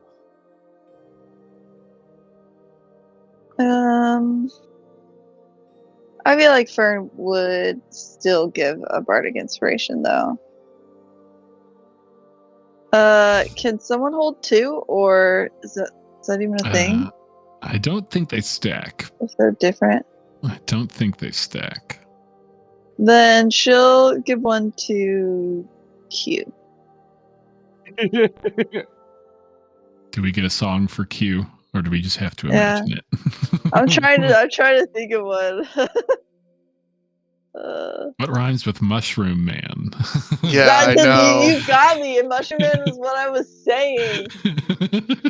It's like Mushroom Man, don't let them get you again. I don't know. I love it. I'm no bard, okay? I love it. We That all know one's- I'm a druid. Yeah, but that was really There you hard. go. Mushroom Man, if you couldn't do it, now you can. Ooh, I love that. Hey. That's why you're the bard. All right. Okay. All right. Anything else for Fern's turn? I guess I would pick which note of potential. I think the person gets to pick it, depending on how they Oh, pop do it. they? I Oh, think nice. so. Okay. I'll post it again. See, when they try it, you can surround whenever creatures you can create a Yeah, wait, can I- use it in the following ways. Yeah. Oh, sweet. nice. Okay. That's even cooler. Let's go. Sick. And that'll be all the bits. All right.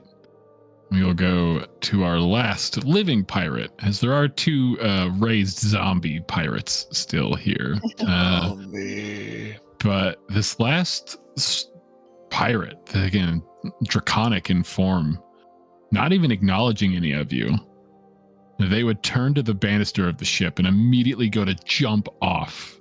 I fucking Oh. knew it. Brett Because the and hive Q, mind way. Brett, Q, and zombies all get Really attacks of quick, opportunity can on this I thing. cast this? No, I don't have Warcaster, dark. right? So My hand get an attack? Okie dokie. Yeah, it's just be like a weapon attack. Let me 15 from Brett just hits. 8 damage. 17 from Q will hit. 8 more Oh, but damage. with the Yeah, no, this one I my can't use it as symbiotic a entity, I get an opportunity extra of attack. 1d6.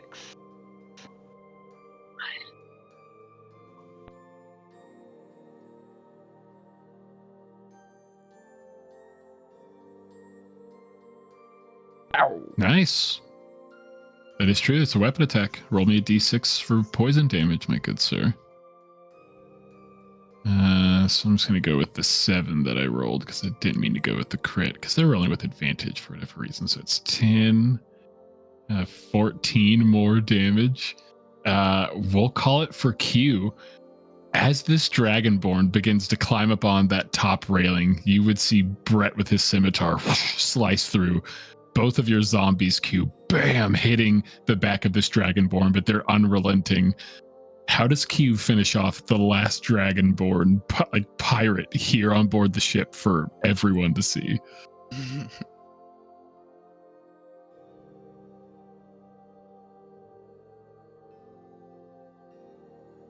Shit, I was muted. I imagine that You're not after muted, like are you, Brett and the Chance? zombies kind of like knocked it up and like hit it Okay. up against the banister, Q kind of like swings his staff around all like Rafiki in the fucking Lion King style, and like swings it over the banister and like baseball swings it back into the ship.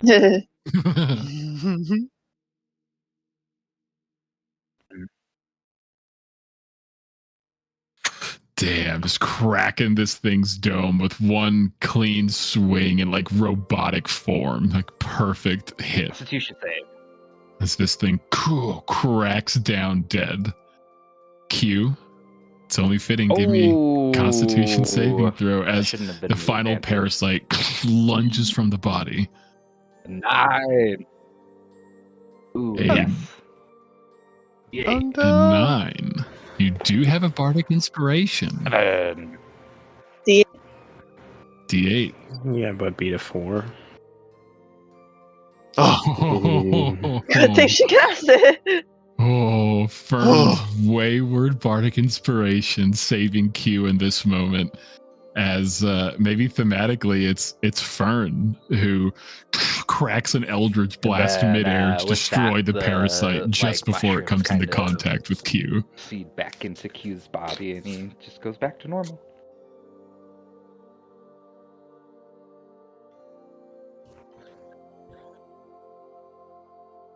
And the zombies should just fall to the ground. Do your zombies just fall to the ground, or are they just hanging around with you now? yeah, it's a Oh, sorry. I didn't. Heavy I'm over. clumps, they both fall.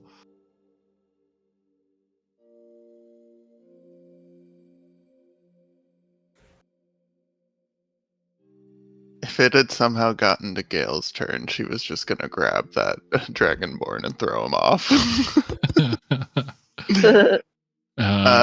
Final moments. Any final actions as you guys are still within about 100, 120 feet or so of this other ship that's behind you guys? Blow up the ship. Yeah. Eldritch Blast it. You could give it a shot. It'd be with disadvantage, but you could take some pops.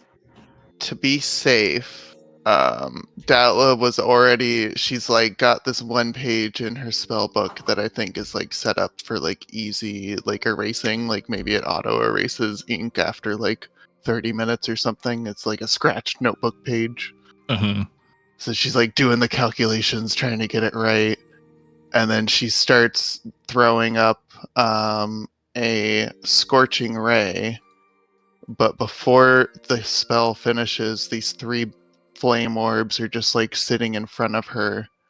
They change shape as she pours a 2nd level spell slot into them to increase the range to a mile. As they change from balls of flames to like almost, I mean, I guess like as close to a rocket as she could get. I mean, obviously she doesn't know what a rocket is, but you know, that sort of just very aerodynamic shape as they pew, pew, pew, launch off. She's also casting it at level 3. So I guess that's, now that I think about it, I think that's 4 balls. Yeah, 1 additional ray. So that's a 3rd and 2nd level spell slot together. That's crazy. Instead of any damaging things, like rolling to hit, I mean, everyone that's within range, if you have something you want to shoot out at this ship as it's sailing behind you, go ahead and go for it. Marius, like kind of like you said, probably just like launching some Eldritch blasts in like a quick succession as you're flying back. Datla sending out these balls of fire that are like slowly heading over there like missile status. Probably seeing Aelity step over to the back corner as she'll use her last spell slot, and I didn't know it had this big of a range, but she will throw massive sheets of ice that will coalesce and sort of collect before an ice storm will set actually just right in the center of the ship. Oh, Uh, that is a huge range. I I didn't didn't. know that. I was looking at stuff and I was like, can anyone else throw shit at this thing? I was like, well, I guess Ice Storm is 300 fucking feet. Yeah, it's like Scorching Ray probably could have hit on its own anyways, but I haven't done this and I wanted to be cool and make sure that I'm gonna hit it. So anyone using Eldritch Blast will have disadvantage?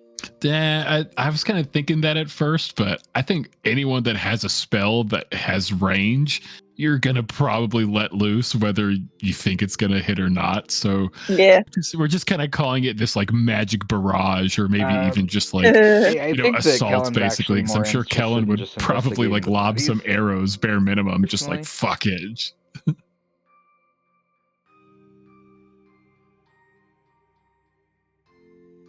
Would be. Yeah, I can't. I don't think I could get my hand out One damage. there. I don't think it can move that fast, but I could drop the hand and let out a storm sphere with Gale. That one's 150 feet. Hey. Nice.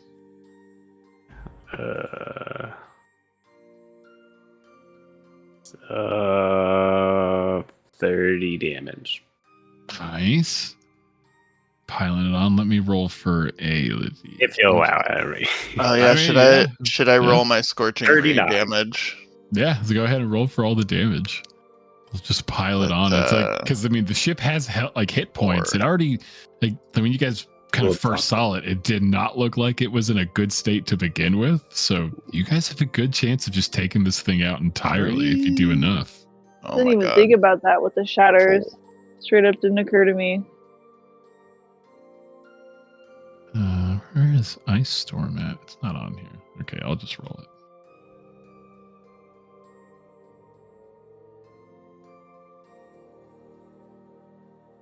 Uh, 2d8 and then 4d6.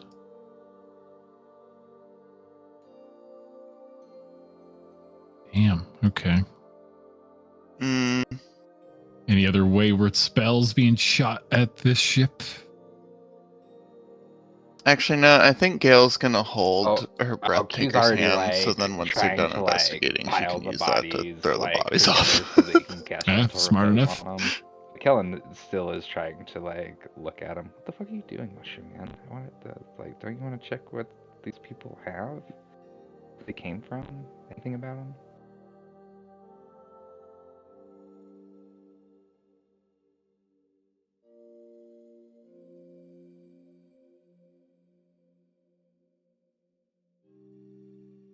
Any other, I guess, no other spells going out then? That's all of our spells. Let's again double check. Datla Okay. did it once, but I do have a range of a mile. If after this I need to do it one more time, I'll Go ahead and let out some more shots with Datla. Because the ship would still look fairly partial. You know, you could see maybe like a handful of figures, maybe like sort of in the area, like in the debris. None of them look too fairly active, but it's kind of like an intact ship-ish still, just with a lot of damage done to it. Like, it's probably not flyable. It's maybe comparable to how the Dragonfly was currently. I can only augment one. Like, I could only add one additional effect, right? Augment 1. What do you mean? So with the I could only I couldn't also add a first level spell to make it increased range, increased damage. Like I have to choose one, right? Or Yeah. okay, that's what I thought. Just want to make sure. Then yeah, I will spend that third and second level again.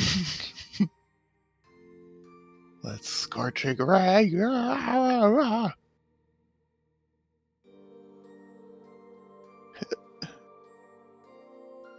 Yeah. How did I get double 14s and double 19s? After your last shot, sort of in unison with the rest, the remains would be on fire, smoking. Those that aren't, sort of frozen over, that is, by the ice storm that's probably beginning to let up. But I mean, it looks pretty damn well destroyed. Kellen, give me an investigation check as you begin looking through some of these bodies. Q probably, like you said, trying to reorganize and move them already, as the two of you can just hear the barrage of spells that were being launched as the Gilded Leaf continues fast on its course. Can Brett also look through bodies? Yeah, give me an investigation check. Teamwork makes dream work. 12. I'm helping. Oh wait, Kellen does too. Oh wait, I do have a bardic inspiration. Screw it. Use Does that it. work for these? Yeah, ability check. 20. Yeah, it's ability checks, right? One Yeah. more. 13. Dirty, dirty 20. As you begin looking around some of these individuals, probably one of the first things you two would begin to notice is not all of them even have a lot in common as far as their garb or their general attire. You would pick out a couple of them that maybe look like they could have been from the same port, same area, sort of based on their garb, and maybe even some of the very minor possessions you would find on them. It just looks like a smattering of almost random individuals. It's very odd, very strange. You think there maybe would have been more answers on board the ship, maybe even more loot. But you guys would grab 50 gold pieces. 50 gold pieces with 23 silver, 13 copper.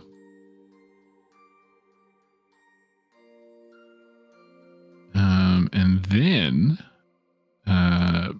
Brett and Kellen, each of you roll me a d6. And while you find a lot of miscellaneous crap on these bodies, there may be some good stuff lingering in some pockets or on their person. We're number one. We're number one. Meanwhile, Gail's standing off to the side, watching, waiting for permission to throw the bodies off the edge. She's making that face again.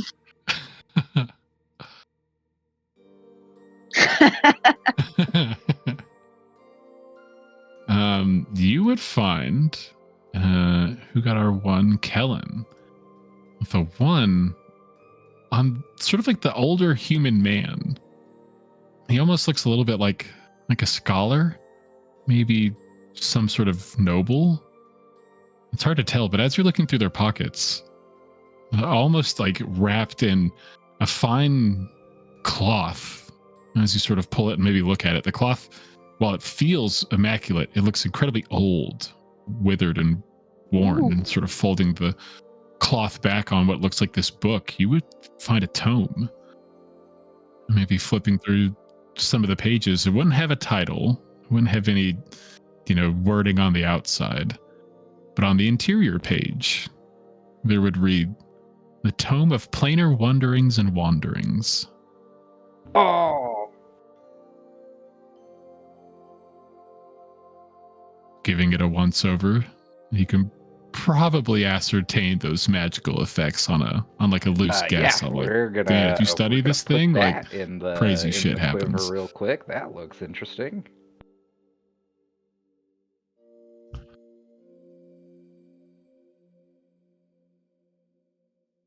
Go and add that tome to your inventory.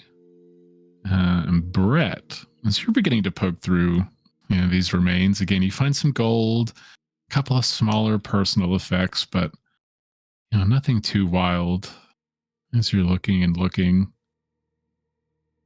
you come across what looks like a belt. You maybe grab it off the dwarf, actually, that was sort of dropped early on and then raised back up as an undead. And this fairly torn up form that they would have this fine golden belt on them. You maybe wrench the belt off and give it a once over, and man, you swear you've seen a belt like this before. And as you think about it, you've definitely seen a belt like this before. This is a belt of dwarven strength. Ooh. Oh. Oh, wow. Hello. Dwarves just like you more if you're wearing this. You also have a 50% chance of growing a full beard. Oh. Yeah, it's this thing.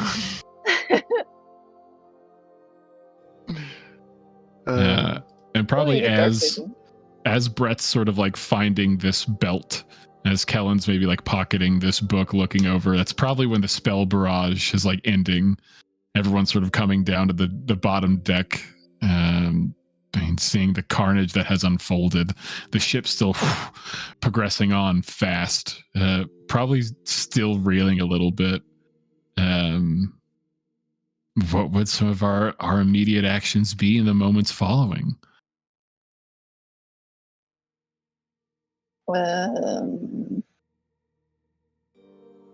As much as I want to do it, I feel like with the searching and everything, I looked at it. I only have the hand for a minute, so I think it would die down.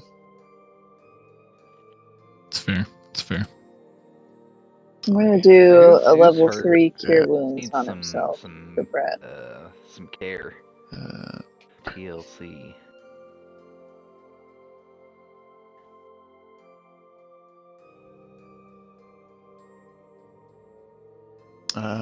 both of my characters are untouched. They just Too one of them much. spent a lot of magic right there at the end, Okay. and then the other just kind of told Q, "Hey, drop your shit so I can get this ship off our shit."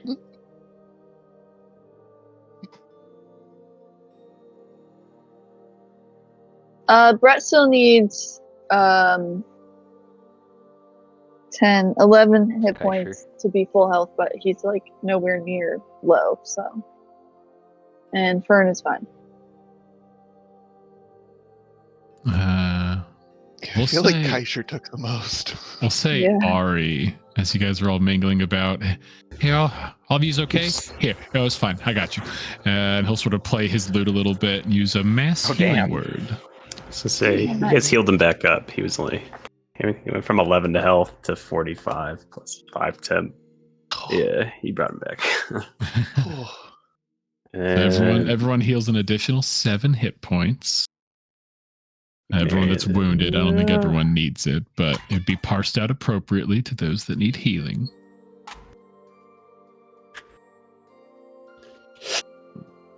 Thanks, Ari. I mean, no problem. You guys are crazy. Holy hells. I mean, that was impressive work. I mean, we put up a fight, but if y'all weren't here, whew, by gods, I'd be afraid to think what happened.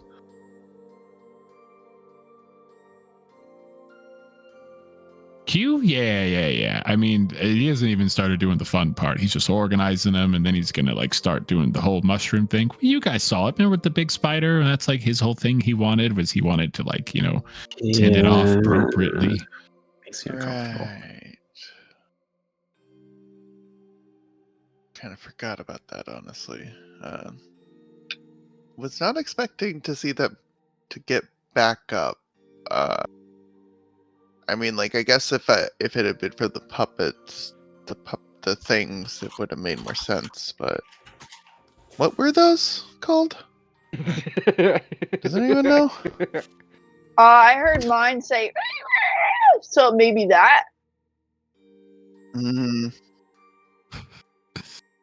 Would you say with that roll I got earlier, the like 13, I would know like of puppet parasites like as Datla, but like that's about it. Just like I know what they do. Probably heard of them, never seen them, never has heard of anything like this where they have a bunch of sailors under their control and we're trying to come on here and infect more people or whatever their goal was.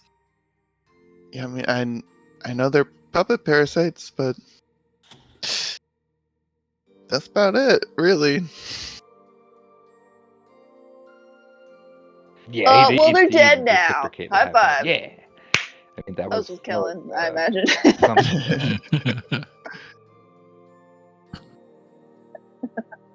Yeah, like I mean, y'all have a hell of a shot. you I guys aren't mean, half bad you, yourself. Kellen, I mean, Marius with the whole wings and the shooting, that was I crazy. mean, most of you, the mushroom thing, still super, super unsettling.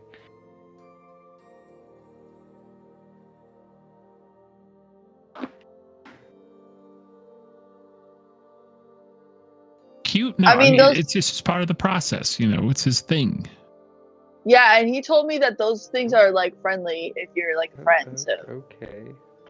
like I mean, I have been the thinking things about that are always hanging going around up to the him. top of the tree Those and are doing some meditation, spores. because like the meditation that I've been doing down in the bottom of the ship is it's a little stuffy. It's just not the right space. I'll try to.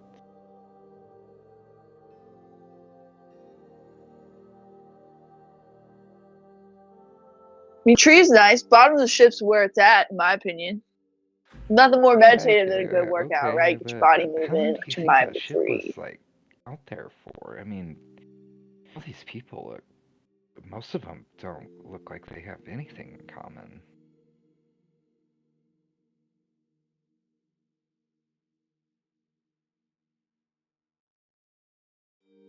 it honestly that as Gale, uh, seems like could have been years maybe. I mean, that ship did not look in good shape, and I mean, look at this one. Oh God, they smell. Oh, when did they last wash? Oh, I mean, I don't think those creatures like prioritize washing. Good thing Kaisha can dodge, like, ooh, ooh. Maybe it's like this. Ooh. Summon fit. That's I why found he's this the thick second mate, belt. I guess. Oh, that is a cool belt. Mind if I have it? Is that Ari? I feel like that's Ari. Yeah. Was- It looks really cool. I mean, I saw you poking around. Nothing else looked cool, but that belt looks pretty cool. I'll think about it. I mean, I don't That was know. a big Something weird- about it calling to me. Brad with a beard. Firebeard. I know. I'm actually like fucking Endeavor. Firebeard.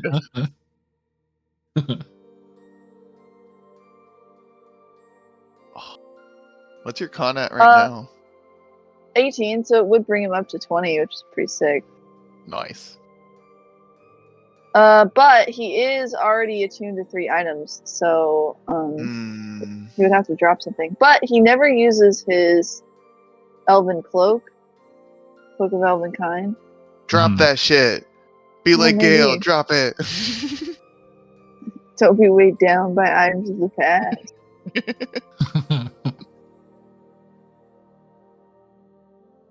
All right. Our scene sort of panning back a little bit, watching the cleanup process. It's probably pretty rough. Yeah. Q going to each one, gentle repose. essentially casting. Oh, what's it called? What's the gentle repose? Decompose. Decompose. Oh Decompose. shit! Well, that's what he has. I think he has doesn't gentle repose. It's like but slows I down the. Is that what he's doing? don't. Yeah, because there's one. I feel like you have decompose too, because there's one that like stops the breaking down process, and then there's another one that speeds it up.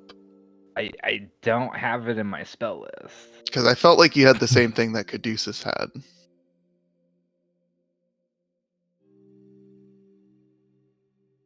Really? Well, thematically, you guys wouldn't know what he's doing, but each body would be covered in a fine layer of mushrooms and growth and being shunted off of the ship as these moss and mushroom covered bodies are just left in a very light trail behind you as Q gets to each one. Copy. And that's where we'll take a break for today. We'll take a little breaky poo. We'll do a quick 10-15 minute bathroom bevies bits. What a fight. What a fun 4. You guys That was did crazy. so good. Yeah. Should we turn back and destroy the ship for good? Yeah, I hope that thing stays burning until it's done. I mean, from your That's description, it sounded like that's the case. I but- mean, yeah, like it was like partially on fire, partially burning. And so it doesn't look saleable. You didn't see any like living figures frantically moving about the space. Saw some floating bodies. Couldn't tell if they were alive or not. It looked pretty beat up. Damn, dude. Oh god. Each new wave, I was like, yay, we did it! And then you'd be like, more come out, and I'm like, oh no! Before that last wave, I really thought that was gonna be it. And then that another wave of 4 with new purple, I was like, hell no. Gale's getting this thing disconnected. Oh, I wanted, Good really thing. wanted to see There is what was on still the ship, more to though. come. Oh god. We lost our next P farm.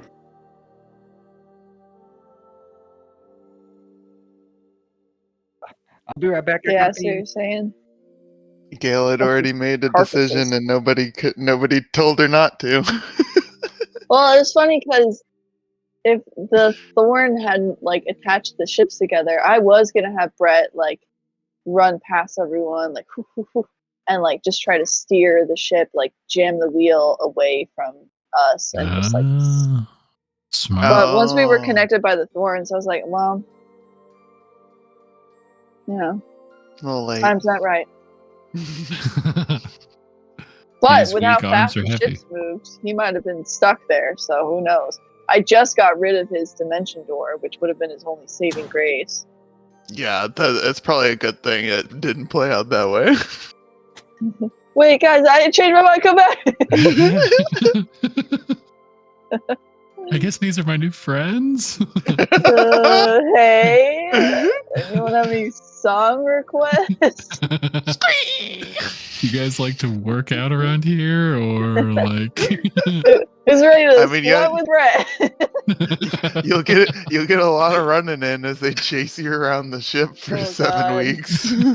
Yeah, Oh my the god! ultimate game of tag.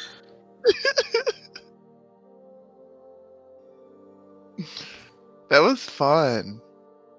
That was I was good. not expecting to play as both our characters finally. Oh, it was so fun. It's also weird for me, like, seeing the sheets and being like, why are some of these numbers so similar, yet these characters are 3 levels apart? I just kept getting confused because the way I set up Fern's sheet back in the day is so different from how I do it now. Oh, for sure, I get that. For the Look at most part, I'm the same way. I think the only difference was, like, how clear I was with, like, this is an item I am attuned with kind of stuff. Yeah. I started adding designators of the casting time for different spells, and that's not something I was doing back when I had Fern. Mm. So I'm looking at her sheet and I'm like, ah, fuck. Does she have any bonus action? I don't know. Okay, I'll be right back. Yeah, I'm gonna go get a drink and go potty.